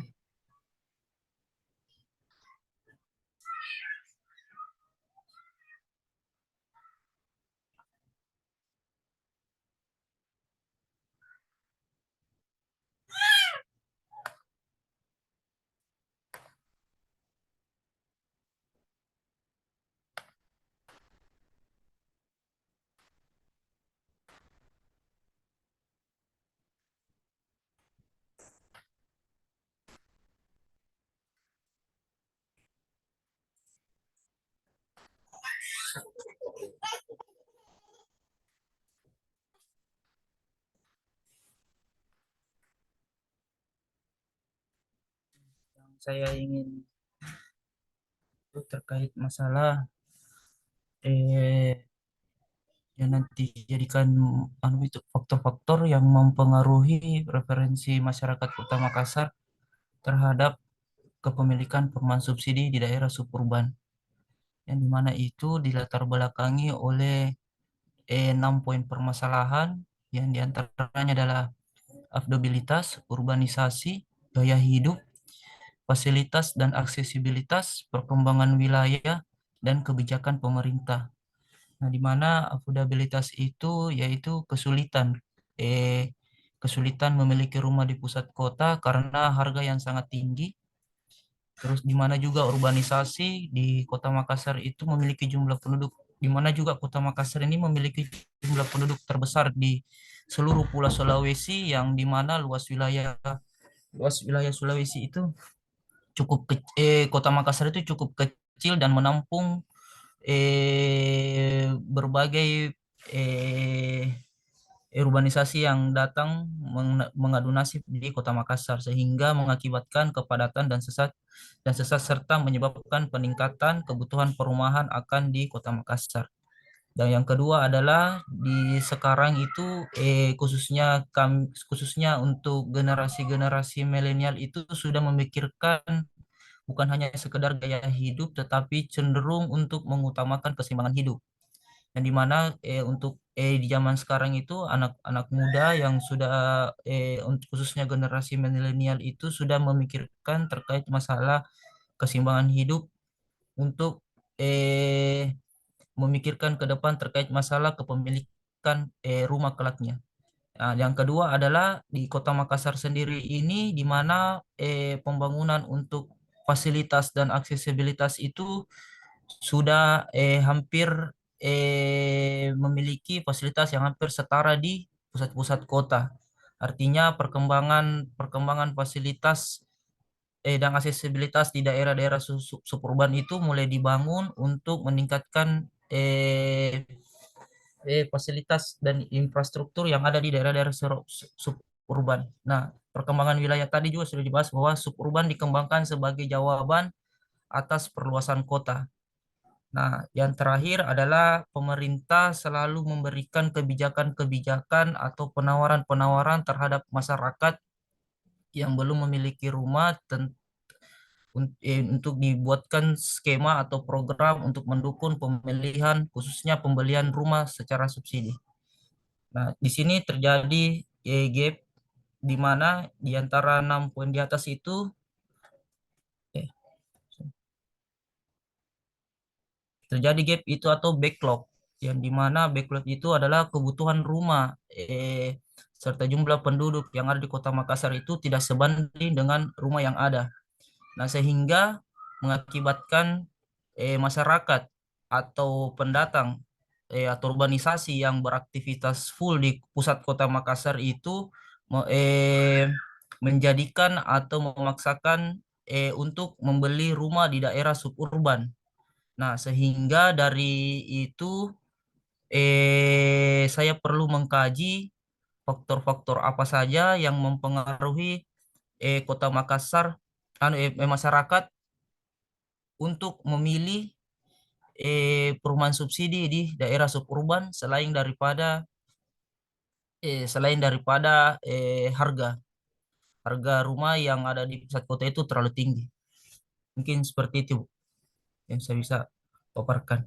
Oke, ya terima kasih. Ini saya tekankan lagi ya, karena dari tadi sepertinya ada salah pengertian gitu tentang yang dimaksud dengan gap. Ya, jadi gap itu dari literatur yang sudah ada.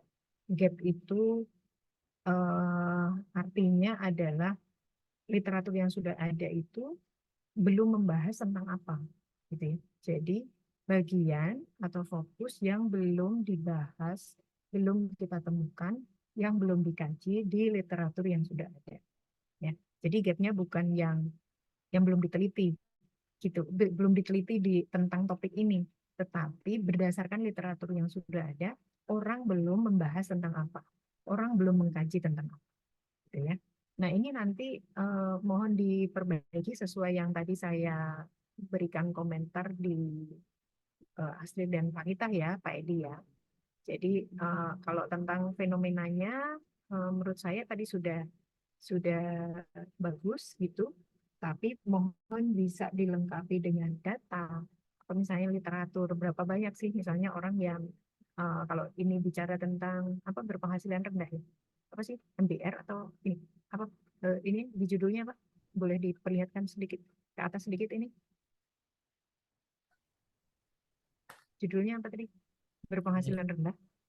Anu, Bu, apa? Oh, bukan ini, bukan penghasilan rendah ya. Jadi preferensi secara terbuka ya. Iya, tetapi lebih difokuskan itu, Bu. Nanti di MBR itu nanti masuk sebagai poin utama juga, Bu. Tapi saya tidak terlalu bahas Oke. di judulnya. Tapi dia jadi poin utama untuk masyarakat MBR, Bu. Masyarakat Oke. berpenghasilan rendah. Ya, karena kepemilikan ininya perumahannya subsidi ya. Iya, Bu. Perumahannya subsidi. Oke. Ya. Nah, jadi kalau membahasnya di sini lebih ke perumahan subsidi, misalnya jadi dengan demikian masyarakatnya itu adalah MBR. Nah, itu sebaiknya dimasukkan di fenomena gitu. Di fenomena itu bagaimana masyarakat apa yang kelas ini gitu ya, kelompok MBR ini ketika apa permasalahan tentu sangat khas ya. Jadi kalau ketika berkaitan dengan posisi rumah kan kenapa mereka ada di pusat kota misalnya gitu ya. Biasanya karena mereka itu mendekati tempat-tempat yang bisa menjadi sumber penghasilan mereka, gitu kan. Misalnya, ya mereka tuh biasa berjualan apa namanya kaki lima, misalnya. Ya kaki lima kan adanya di pusat kota, gitu. Ya adanya di dalam kota, gitu. Sehingga mereka akan lebih banyak ya tinggalnya di dalam kota, gitu. Ya. Jadi ada permasalahan-permasalahan khusus yang berkaitan dengan NBR ini, dengan kelompok ini. Nah, bisa jadi misalnya ya, tadi itu jadi dari kajian yang sudah ada sebelumnya, saya yakin mungkin sudah ada nih gitu kajian tentang preferensi kepemilikan rumah gitu. Tapi bisa jadi yang sudah ada itu kebanyakan membahasnya itu di masyarakat menengah ke atas. Yang MBR ini belum. MBR ini belum banyak dibahas. Nah, itu tuh harus diungkap. Ya, seperti itu ya. Nanti mohon makanya diperlihatkan kajian terdahulu itu membahas tentang apa saja. Gitu ya. Siapa membahas tentang apa. Gitu. Ya. Sehingga kalau misalnya Bapak mau mengidentifikasi bahwa kebaruan saya itu ada di sini. Kebaruan saya adalah bahwa mengungkap yang MBR ini. Gitu. Ya. Gitu nggak Pak Edi? Kak, ini sebenarnya juga, Bu, yang jadi dilema. Kemarin ada beberapa mata kuliah, Bu, sebenarnya harus dispesifikasikan. Artinya kalau memang di penelitian terdahulu sudah ditemukan atau sudah ada beberapa faktor-faktor, mending dikhususkan, Bu. Misalnya aksesibilitasnya mesti harus dikaji atau bagaimana. Artinya jangan keseluruhan. Ini juga yang jadi dilema sih, Bu. Sampai-sampai Betul. sempat berpikir untuk ya udahlah ganti judul aja. Kalau memang minatnya di sini gitu ya, itu kalau dari penelitian yang terdahulu memang sudah ada membahas tentang faktor preferensi dari Iya, Bu, sudah ada, Bu. sudah ada Sudah. untuk Iya. MBR sudah ada. Dia di situ dia situ enggak menjelaskan terkait masalah MBR, Bu. Cuman dia baru bicara masalah menengah ke bawah. Oh ya, menengah ke bawah sih MBR ya, Ya itu sebetulnya memang. ya. Iya, oke. Nah, mungkin bisa dicari celah yang lain gitu ya. Kalau misalnya fokusnya, jadi topik besarnya adalah di perumahan bersubsidi. Tapi bisa, jadi topik besarnya jangan dipersempit pada faktor-faktor preferensi, tapi misalnya pada perumahan bersubsidinya. Nah, nanti Bapak bisa membahas misalnya dari apakah kebijakan pemerintah ataukah misalnya hambatan apa pe- perwujudan hambatan untuk mewujudkan perumahan bersubsidi misalnya gitu ya. Kemarin, kemarin sempat itu Bu yang terkait masalah kebijakan pemerintah lebih ke mengevaluasi Bu, mengevaluasi hasil dari kebijakan pemerintah terkait masalah perencanaan pembangunan rumah subsidi Bu. Jadi saya yang kaji itu bagaimana sih sekarang aksesibilitasnya rumah subsidi, apakah sudah layak atau sesuai dengan kebijakan pemerintah, terus bagaimana fasilitasnya di dalam, terus bagaimana mutu rumah subsidinya. Terus kemarin sempat berpikir itu Bu, setelah dapat beberapa itu kayaknya saya mau putar balik terkait masalah itu, cuman saya minta dulu saran apakah kayak gitu. Jadi saya lebih mengkaji, mengevaluasi kembali bahwa setelah bangunan perumahan subsidi ini kan ini perumahan subsidi Bu dibangun di tahun 2000, artinya wacananya itu di tahun 2016 16 pemerintah membuat kebijakan terkait masalah skema rumah subsidi. Nah, itu saya ingin mengevaluasi apakah perumahan subsidi yang telah dibangun oleh para mitra pemerintah itu apakah sudah layak, mulai dari aksesibilitasnya begitu. Begitu ya. Saya rencana Itu kemarin bisa. begitu. Iya, bisa juga begitu. Berarti Bapak harus ketemu indikator-indikator untuk mengevaluasinya apa, gitu ya. Nah, jadi sekali lagi, kalau kita mau melihat gap atau yang belum dikaji, supaya nanti kita bisa mengidentifikasi atau menemukan kebaruan dari kajian kita, itu harus lakukan kajian literatur, ya. Kajian literatur sebanyak-banyaknya, gitu ya. Bisa manfaatkan yang waktu itu AI yang saya share, gitu ya. Bisa manfaatkan itu sehingga bisa dipetakan, gitu ya. Mungkin nanti Pak Takdir bisa bantu Pak Edi kali ya, pakai Fosviewer waktu itu ya, Pak Takdir. Pak Edi sudah coba pakai Fosviewer. Ya sudah Bu, tetapi di situ lebih berbicara terkait masalah skema kepemilikan Bu. Skema pembayaran terkait masalah kepemilikan. Mulai Oke. dari kredit-kredit kebanyakan membahas seperti itu, dan kedua membahas terkait masalah rumah subsidi yang sehat seperti itu. Oke, berarti kan yang lain belum dibahas ya. Jangan bicara preferensi, tapi misalnya bicara, tadi itu kan ada indikator-indikatornya. Misalnya ada tentang aksesibilitas, misalnya, gitu ya. Aksesibilitas itu artinya jarak dari rumah itu ke tempat kerja, gitu kan, ke fasilitas-fasilitas publik, fasilitas umum, gitu. Kalau itu ternyata di Fosfioer tadi itu belum banyak dibahas, berarti Bapak bisa menembak itu, gitu, untuk bisa mengambil itu sebagai penelitian gitu. Nanti kan Bapak akan tunjukkan bahwa ya ini kajian yang lain itu lebih banyak membahas tentang skema kepemilikan, tentang rumah sehat misalnya. Tetapi yang berkaitan dengan kriteria desainnya misalnya itu belum banyak dibahas misalnya gitu ya. Yang berkaitan misalnya tadi itu dengan aksesibilitas misalnya ya. Gitu ya, Pak Edi ya. Jangan sedih Pak Edi, semangat Pak Edi. Ya, soalnya pegang dagu ya, pegang muka. Saya khawatir kalau Bapak jadi nggak semangat gitu. Ya. Nah, nanti coba ya 1 minggu ke depan ini coba lihat lagi literaturnya. Nanti minggu depan kita akan diskusikan lagi. Ya. Jadi karena kita diskusi tentang rencana pendahuluan ini mungkin hanya sampai jam 9:05 kali ya. Karena nanti saya harus menyampaikan tentang metode ya supaya untuk bekal minggu depan. Nah, selanjutnya silakan mau Pak Taufan dulu atau Pak Takdir, Pak Zainal. Saya belum buat presentasinya sih, Bu, tapi di Word mungkin saya bisa jelaskan, Bu. Oke, tapi ada yang bisa dipresentasikan. Ya ada, Bu. Boleh, silakan. Saya izin share, Bu.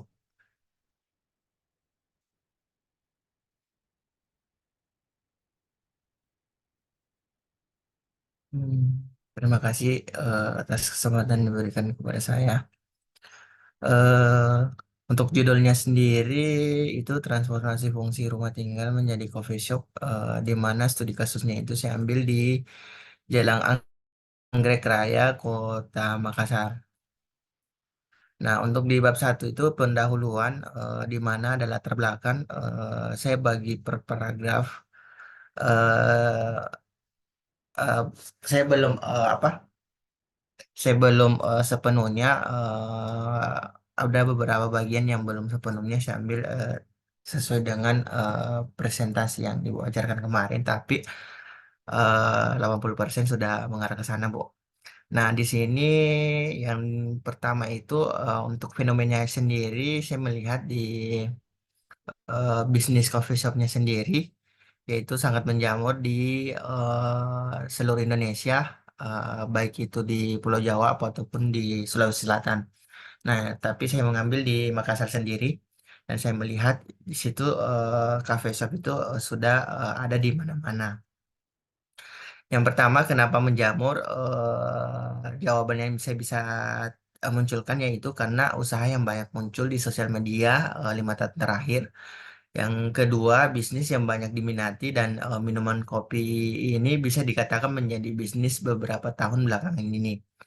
Yang ketiga, kolaborasi sosial media, kopi enak dan tempat minum kopi yang estetik menjadi gaya hidup sekarang. Dan tidak dipungkiri itu sudah banyak 2 tahun terakhir ini, bahkan public figure di Indonesia pun menjadi poin utama juga untuk si bisnis ini. Yang kedua, apakah bisnis ini menjanjikan? Ya tentu menjanjikan. Meningkatnya tingkat konsumsi kopi juga tidak terlepas dari gaya hidup masyarakat urban yang gemar berkumpul. Karena di 3 tahun terakhir ini yang kita dilanda dengan apa, bekerja di rumah, membuat habis terlepas itu membuat orang lebih gemar berkumpul di tempat coffee shop. Dari dua faktor tersebut bisa dibilang prospek bisnis kedai kopi di masa mendatang masih sangat menjanjikan. Yang ketiga, apakah orang tertarik mengambil bisnis ini? Ya betul, bisnis ini terkenal 5 tahun terakhir dan sampai sekarang masih banyak yang ingin terjun ke dalam bisnis ini.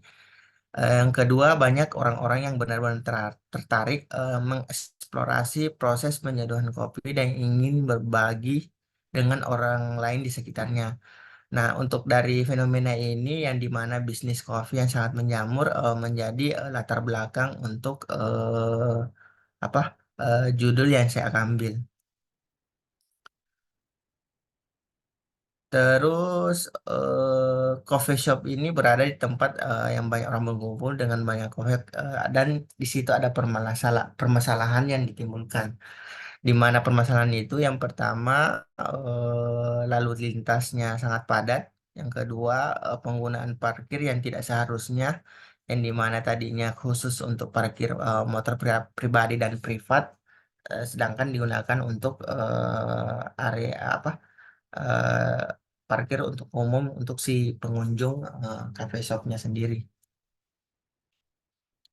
Di paragraf keduanya, dewasa ini semakin banyak terjadi transformasi fungsi hunian menjadi komersial, terutama di daerah-daerah pusat kota. Yang menyebabkannya itu yang pertama harga bangunan yang semakin mahal, yang kedua lahan yang semakin mahal juga, ketiga peluang ekonomi yang sangat tinggi. Dengan faktor-faktor yang dikelompokkan dalam proses transformasi fungsi hunian menjadi komersial ini, maka pemilik hunian memanfaatkan rumah tinggal mereka menjadi tempat usaha, di mana hal tersebut menjadi salah satu alternatif dalam mengurangi faktor-faktor yang mempengaruhi tersebut.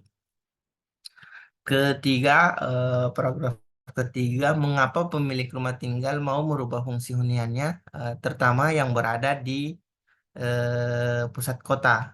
Yang pertama, pemilik rumah yang tinggal di pusat kota mau merubah fungsi huniannya karena adanya peluang ekonomi yang besar di pusat kota. Yang kedua, kondisi kota yang tinggi dan kebutuhan ekonomi yang sangat tinggi di kota menyebabkan banyak kota Indonesia mengalami urbanisasi. Jadi di paragraf ketiga ini dia menyangkut masalah ekonomi karena dengan masalah ekonomi tersebut mengakibatkan transformasi dari fungsi hunian menjadi komersial.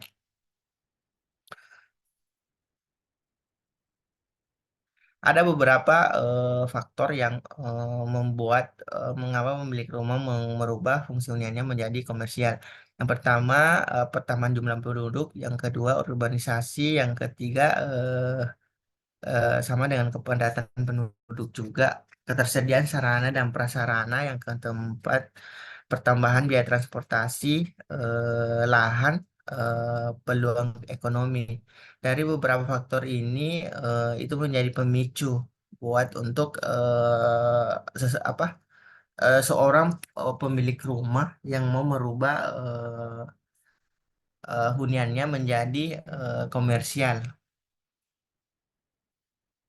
Dan secara garis besar yaitu masalah ekonomi, Bu.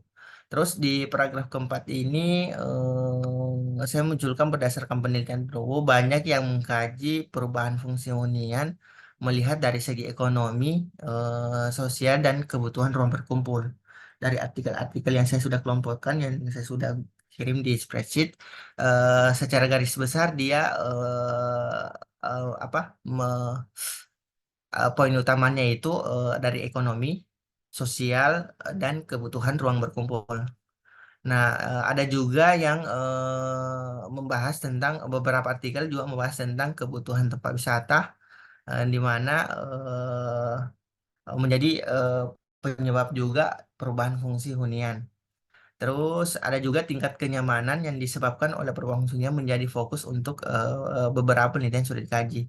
Di sini beberapa penelitian yang sudah dikaji juga membahas tentang tingkat kenyamanan eh, eh, yang disebabkan oleh perubahan fungsi hunian. Terus ada juga artikel yang membahas tentang dampak Bisa dari diringkas penyakit nggak? menular yang Bisa ya diringkas Bu. nggak, Pak? Diringkas, jadi kajian terdahulu sudah membahas tentang apa saja, itu kemudian gapnya ada di mana dan Bapak mengisi apa gitu. Eh, dari pengelompokan dilakukan, yang terakhir dari pengelompokan dilakukan, disimpulkan bahwa proses transformasi fungsi hunian rumah tinggal menjadi coffee shop menjadi hal yang baru yang akan dilakukan dalam penelitian. Oleh karena itu, penelitian ini mengkaji tentang transformasi perubahan karena belum ada penelitian yang mengaitkan ketiga hal tersebut baik dari segi ekonomi, eh, kebutuhan ruang dan apalagi maupun fungsi ruangnya tersebut. Makanya saya mengambil judulnya itu eh, enggak, mengkaji tentang transformasi perubahan ruang, karakter visual dan dampak yang terjadi pada area sekitar. Makanya ini gap yang saya bisa ambil dari penelitian terdahulu, Bu. Yang menjadi poinnya itu perubahan ruang, karakter visual dan dampak yang terjadi pada area sekitar coffee shop. Makanya saya mengambil penelitian ini. Oke, ya, coba berhenti dulu di sini ya, sebentar. Mengkaji tentang transformasi perubahan ruang, karakter visual dan dampak.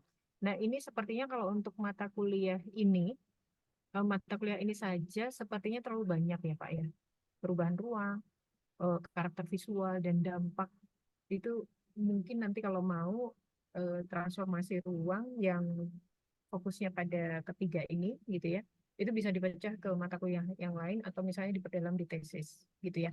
Jadi untuk mata kuliah ini saja misalnya apa yang Bapak lebih mudah, misalnya melihat apa karakter visual atau apa karakter visual atau perubahan ruang gitu ya. Nanti mohon di Eh, Kalau dari dipotong segi gitu. pandangan, Bu, karakter visual Oke. sepertinya, Bu, yang lebih Ya, oke. Nah, begitu ya. Jadi itu fokusnya.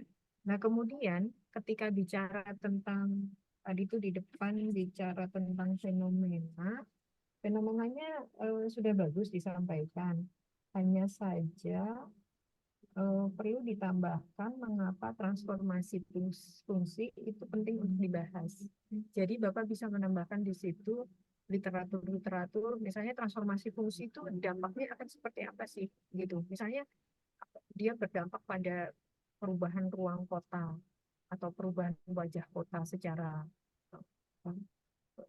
mendasar, misalnya begitu ya, atau jadi perubahan-perubahan yang lain. Nah, itu bukan hanya pemikiran, tapi Bapak harus memasukkan rujukan di situ, gitu ya, memasukkan citasi, memasukkan dari literatur, gitu, untuk meyakinkan pembaca bahwa memang kajian tentang transformasi fungsi itu penting untuk dilakukan, gitu, ya.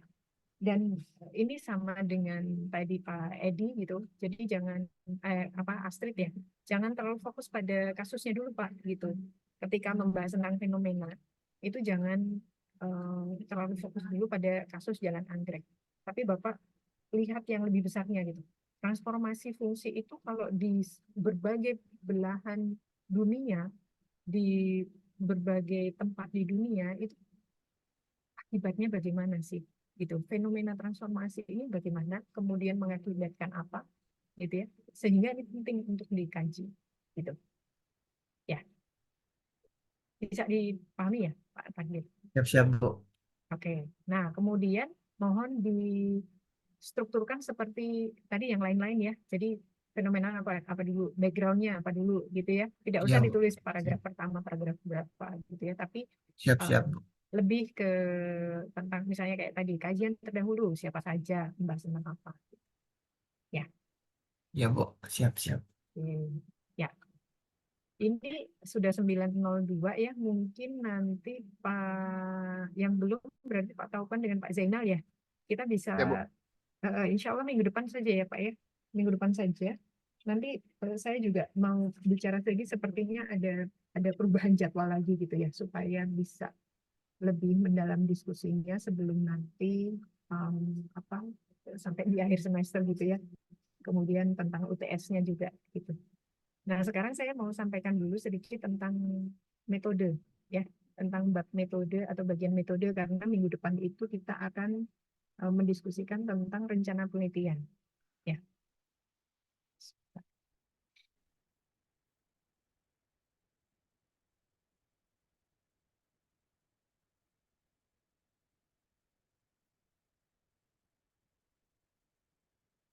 Ini metodologi ya, cuma sedikit ya, saya akan sampaikan ya. Jadi bab metodologi itu kalau di proposal tesis itu kan satu bab terpisah ya. Tapi kalau untuk nanti di artikel itu tergantung gaya selingkung dari jurnal yang kita tuju gitu ya. Tapi ada baiknya kalau dibuat semacam satu subjudul tersendiri gitu ya. Jadi di metodologi ini isinya adalah bagaimana penelitian akan dilakukan ya, atau bagaimana penelitian dilakukan dan hasilnya bagaimana akan dianalisis ya. Ingat, isinya ini bukan tentang pengertian-pengertian definisi yang berkaitan dengan ini gitu ya, dengan metodologi. Jadi misalnya tidak perlu menyertakan definisi tentang apa sih pendekatan kualitatif, apa sih populasi, yang dimaksud dengan sampel itu apa, nah itu tidak perlu ya. Nah, tapi kita bisa misalnya menyertakan rujukan gitu ya, untuk misalnya mendukung alasan mengapa sebuah metode itu diteliti ya. Nah, jadi yang penting dari bab metodologi ini adalah yang pertama kita menjelaskan bagaimana penelitian akan dilakukan ya, metode yang digunakan apa, kemudian alasan kenapa metode itu kita pilih gitu ya. Lalu kalau untuk metode kualitatif itu bisa ditambahkan isu-isu terkait pelaksanaan penelitian ya, nanti ada refleksivitas peneliti gitu ya. Yang jelas harus memasukkan prosedur penelitian. Ini yang paling penting gitu ya, prosedur penelitian. Nah, dan kalau untuk proposal Jadi kalau di proposal itu kata-kata yang digunakan masih pakai akan gitu ya. Tapi kalau sudah untuk artikel sudah hasil penelitian berarti kalau bahasa Inggris pakai past tense gitu ya. Jadi hilangkan kata akan gitu. Kemudian juga ada menjelaskan indikator penelitian karena ini nanti juga dimasukkan juga misalnya instrumennya seperti apa gitu ya, apa yang ditanyakan di dalam penelitian. Nah, secara umum yang kita sampaikan di dalam bab ini, jadi kalau kuantitatif, kualitatif itu kita sama-sama menyampaikan pendekatan dan metode penelitian yang digunakan beserta rasionalnya atau alasannya gitu ya. Jadi kalau kenapa kita pakai kualitatif misalnya gitu, oh karena saya ingin mendalami.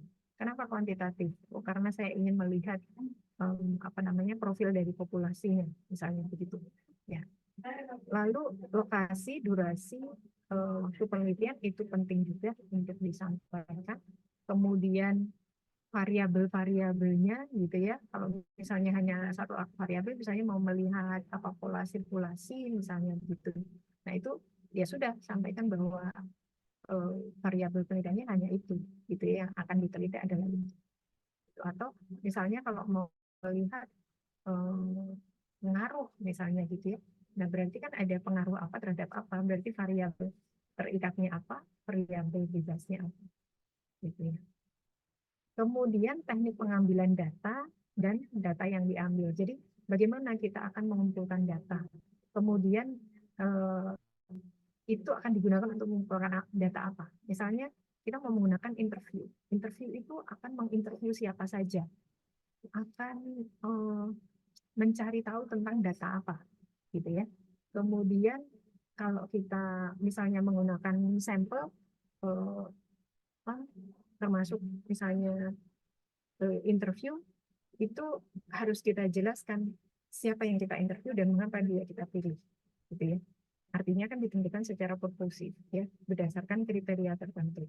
Atau misalnya dipilih secara acak, gitu. Itu bisa, jadi kita sampaikan di situ, gitu ya. Nah kemudian populasinya, kalau untuk kuantitatif ya populasi, sampel, teknik samplingnya, apakah akan random ataukah purposif, misalnya itu kita jelaskan. Kemudian untuk purposif, kita jelaskan kriteria pemilihan sampel. Nah untuk kualitatif, kita jelaskan partisipannya, ya partisipannya siapa, gitu.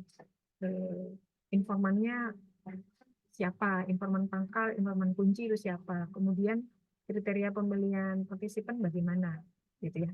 Kalau misalnya kita melakukan observasi, ya kita jelaskan yang diobservasi apa, jadi observasi dilakukan di mana, untuk mengobservasi apa, dilakukan berapa lama dan kapan, gitu. Ya. Kemudian untuk di kuantitatif akan dijelaskan tentang teknik validasinya seperti apa. Di kualitatif dijelaskan triangulasi datanya bagaimana. Triangulasi data itu bagaimana kita mengecek, gitu ya, mengecek satu data itu kredibel atau tidak, gitu ya. Kemudian kuantitatif itu teknik analisis data, kualitatif itu pengolahan datanya seperti apa. Kita codingnya bagaimana. Oh akan dilakukan coding menggunakan misalnya selective coding dulu, kemudian axial coding misalnya begitu ya. Lalu isu etik ya kalau kita berhubungan dengan manusia ya dalam penelitian kita atau hewan makhluk hidup ya, itu kita masukkan isu etik ya, apakah ada isu-isu tertentu yang penting untuk kita sampaikan di situ gitu ya. Misalnya bagaimana kita menjaga kerahasiaan partisipan kita, bagaimana kita menghargai mereka, misalnya kerahasiaan misalnya semua menggunakan anonim contohnya gitu ya.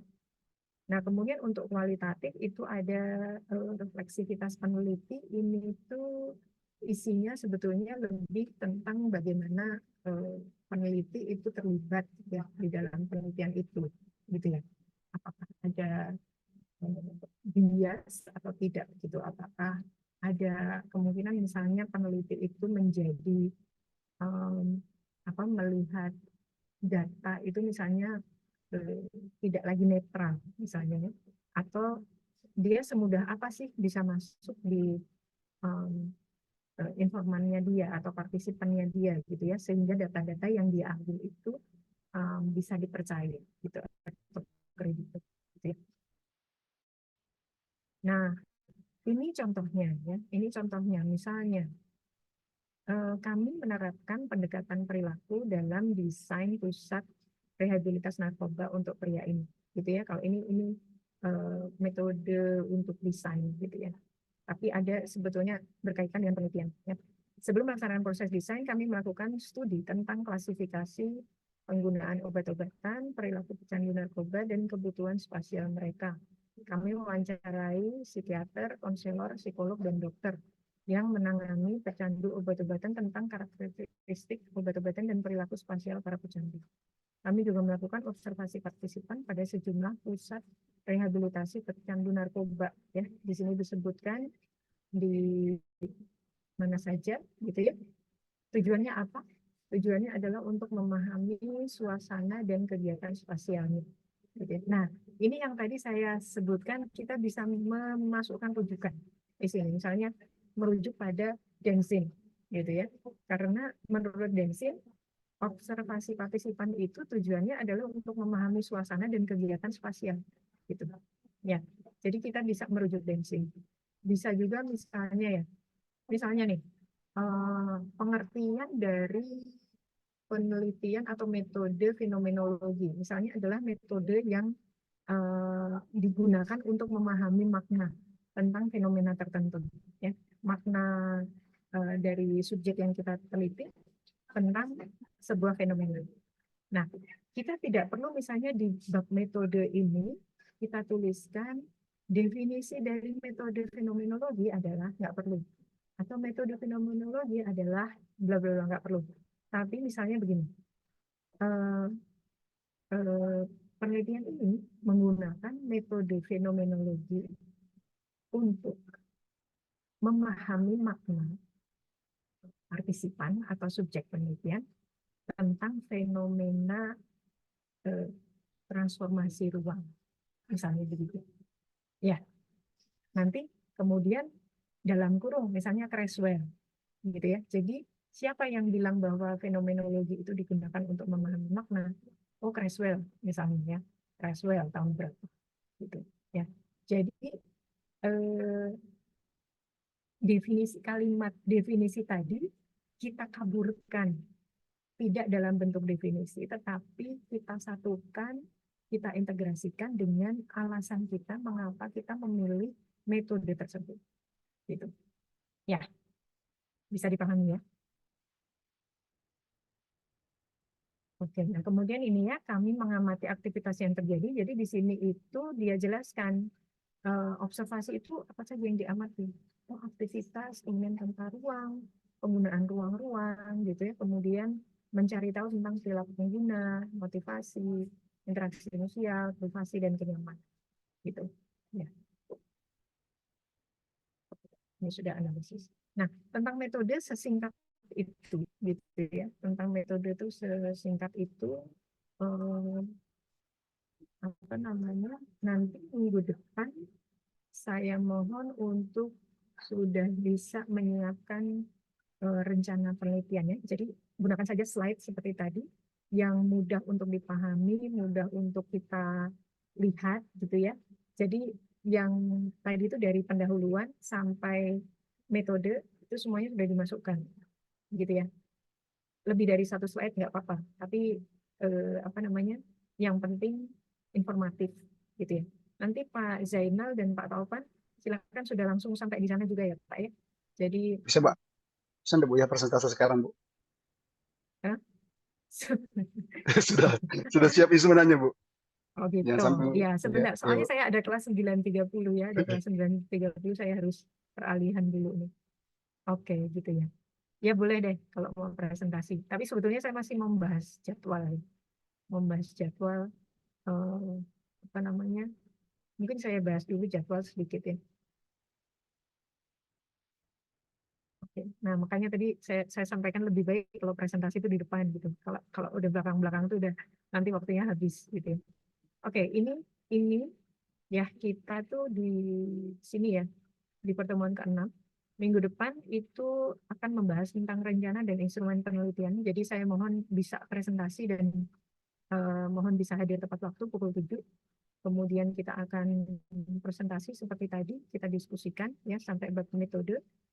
Nah, ini apakah dirasa masih perlu ada satu kali lagi sebelum UTS untuk bisa membahas tentang rencana penelitian, gitu. Baru nanti UTS-nya di pertengahan April, di minggu ke-9. Bagaimana?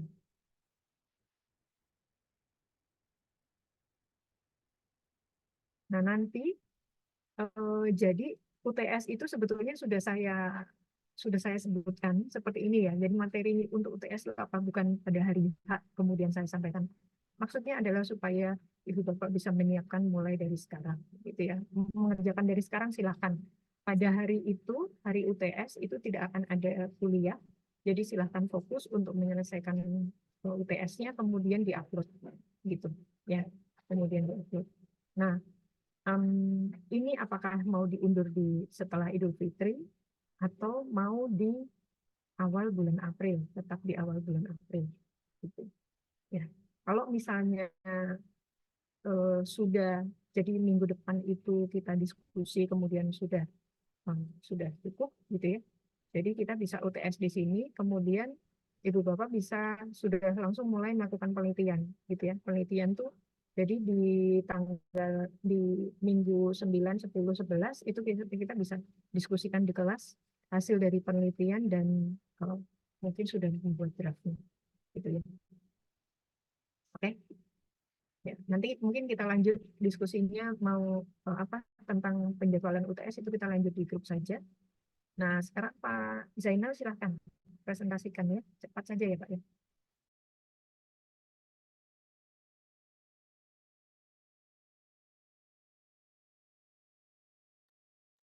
Ya, Bismillahirrahmanirrahim. Jadi kita bahas ini misalnya itu sarana dan prasarana pada daerah sekarang letak geografis terpencil. Ini sama-samanya itu adalah terjadi kesenjangan persebaran dan prasarana pada sekolah yang letak geografisnya sulit terjangkau. Itu yang kelas induk dan kelas pulau. Fenomenanya itu pemerataan pendidikan daerah ini belum bisa dirasakan sepenuhnya oleh guru dan siswa pada daerah terpencil dengan keadaan geografis yang sulit terjangkau. Yang kedua itu terjadi rentang kualitas pendidikan antara kota dan daerah pelosok terpencil yang jauh berbeda.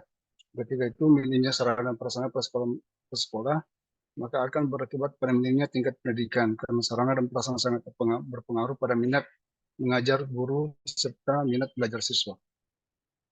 Kajian-kajian terdahulunya ini Bu, ada kajian-kajian yang di rangkuman itu yang pertama 2019 saya rangkum saja yang ditulis ketika apabila sarana prasarana yang disediakan kurang maka dapat mempengaruhi minat siswa untuk mengikuti proses belajar mengajar. Terus artikel yang dari jurnal 2020 itu ada salah satunya itu faktor yang mempengaruhi belajar mengajar di sekolah yaitu pendidik, anak didik, tujuan, alat dan lingkungan itu sudah Darmin 2020. Terus Oke, mungkin tidak perlu disampaikan secara rinci Pak di presentasi ini, ya. Tapi Bapak langsung saja bahwa kajian terdahulu itu belum membahas tentang apa gitu. Ya, kajian terdahulunya Bu, yang belum dibahas itu masalah lebih cenderung ke keterlibatan masyarakat Bu, dalam keterlibatan masyarakat di daerah terpencil itu dalam pengadaan sarana dan prasarana Bu. Dan jelas ini saya lihat keterlibatan masyarakat pada kelas jauh itu tidak mutlak melibatkan sepenuhnya oleh pemerintah. Kenapa?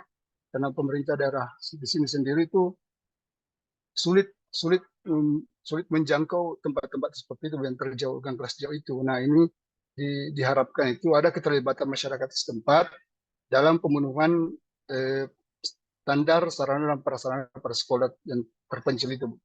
Nah ini gap kesenjangannya Bu yang dimunculkan itu bahwa pemerintah daerah mendorong masyarakat itu berpartisipasi dalam pemenuhan sarana dan prasarana pada sekolah dengan letak geografis terpencil. Oke, sebentar Pak. ini saya kembali ke tadi ya, saya ingatkan bahwa yang dimaksud dengan gap di sini adalah yang belum dikaji oleh peneliti sebelumnya. Ini yang Bapak maksud gap di sini, ini tuh memang dari kajian sebelumnya yang belum ada atau bagaimana? Ini istilah yang ini rangkum-rangkum saya baca ini yang belum Bu, yang dibahas Oke. keterlibatan masyarakat ini. Berarti gapnya bukan pemerintah daerah mendorong masyarakat, bukan pernyataan Oh, iya. pemerintah daerah mendorong masyarakat, tetapi yang belum dikaji adalah keterlibatan masyarakat ya, partisipasi masyarakat dalam pemenuhan sarana dan prasarana gitu. Nah, ini tapi nanti mohon bisa dipikirkan ulang apakah ini berkaitan dengan arsitektur atau tidak gitu. Karena Bapak kan melakukan Oh, iya, penelitiannya Bu. di arsitektur gitu ya. Jadi kalau misalnya ada yang lain yang berkaitan dengan arsitektur yang Bapak identifikasi itu bisa digunakan di sini gitu ya. Nah, terus oke, rumusan masalah Pak. Kembali ke halaman tadi, halaman 2 tuh, rumusan masalah. Yang namanya rumusan masalah itu, jadi kalau Bapak bilang terjadi kesenjangan, pola sebaran, ini masuknya di fenomena. Ya, nanti mohon masukan saya seperti yang tadi, mohon bisa dilengkapi dengan data dan juga literatur, gitu ya. Nah, rumusan masalah sendiri itu bukan di bagian awal sini, tapi fenomena dulu, kemudian nanti fenomena, lalu kajian terdahulu. Setelah kajian terdahulu, ada gap tadi, rumusan masalah di paling belakang, Mbak. Karena rumusan masalah itu sebetulnya adalah pertanyaan penelitian. Ya, pertanyaan penelitian kita. Gitu ya. Nanti mohon diperbaiki ya. Jadi minggu Ya, Bu. depan ini diperbaiki, kemudian sudah dilengkapi dengan metodenya. Ya, bagaimana penelitian akan dilakukan. Nanti kita diskusikan minggu depan. Mohon mungkin saya minta tolong siapa ya, Pak Kita mungkin ya, dibagi waktunya ya, Pak Kita ya, supaya satu orang dijadwalkan dari jam berapa sampai jam berapa gitu ya, supaya semuanya kebagian. Gitu? Baik, Bu. Oke. Ya. Mungkin begitu ya. Ini 7 menit Ya, lagi saya sebelum itu. Ya, bagaimana Pak Zainal? iya, Bu. Ini masalah metode penelitian nanti, Bu. Terus di masalah metode penelitian ini apakah sudah dimunculkan kuesioner, Bu? Ya, kalau sudah bisa, Bapak sudah bisa, itu artinya instrumen penelitian akan lebih baik lagi. Karena berarti nanti kita diskusinya akan lebih bisa memberikan lebih banyak masukan, gitu ya. Misalnya, Pak ini harusnya bukan ini yang ditanyakan, gitu. Misalnya ditambahkan Pak, pertanyaannya tentang ini misalnya, gitu ya. Oke? Bisa enggak, Bu? Nanti ini kan saya masih belajar ini. Masalah pertanyaan kuesioner aja bisa enggak langsung di ASTS dulu, Bu? Makanya di pertanyaan bisa selempar ke WA Ibu dulu untuk itu ada tambahannya atau huruf-huruf yang perlu di Langsung saja di diskusi minggu depan kali gitu ya, supaya iya. yang lainnya juga bisa ikut memberikan masukan juga. Ya, oke. Ya. Nah, tentang jadwal, saya nanti mohon masukannya ya. Saya kirim nanti ke grup gitu. Apakah diskusi kita tentang rencana penelitian itu perlu 2 minggu baru UTS, atau cukup 1 minggu saja UTS, kemudian sudah masuk ke hasil penelitian, gitu ya. Oke. Ya, baik. Bapak Ibu semuanya, mungkin saya harus mengakhiri kelas ya sekarang. Terima kasih banyak untuk perhatiannya, juga kerja kerasnya untuk menyiapkan materi presentasi hari ini. Berarti masih ada satu lagi Pak Taupan. Nanti mohon Pak Taupan sudah langsung membuat yang untuk materi minggu depan saja, gitu ya Pak Taupan ya. Jadi dari pendahuluan kemudian sudah sampai di metode, gitu ya. Dibuatnya jangan dalam bentuk draft, lebih mudah dalam bentuk PowerPoint supaya kita lebih mudah untuk bisa mencerna dan membaca, gitu ya. Oke. Pak kita nanti mohon bantuannya untuk bisa memverifikasi BAP ya di spot.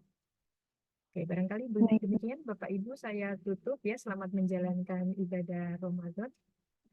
Wabillahi taufiq wal hidayah. Assalamualaikum warahmatullahi wabarakatuh.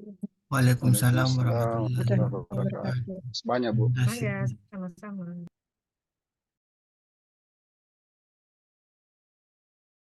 Recording.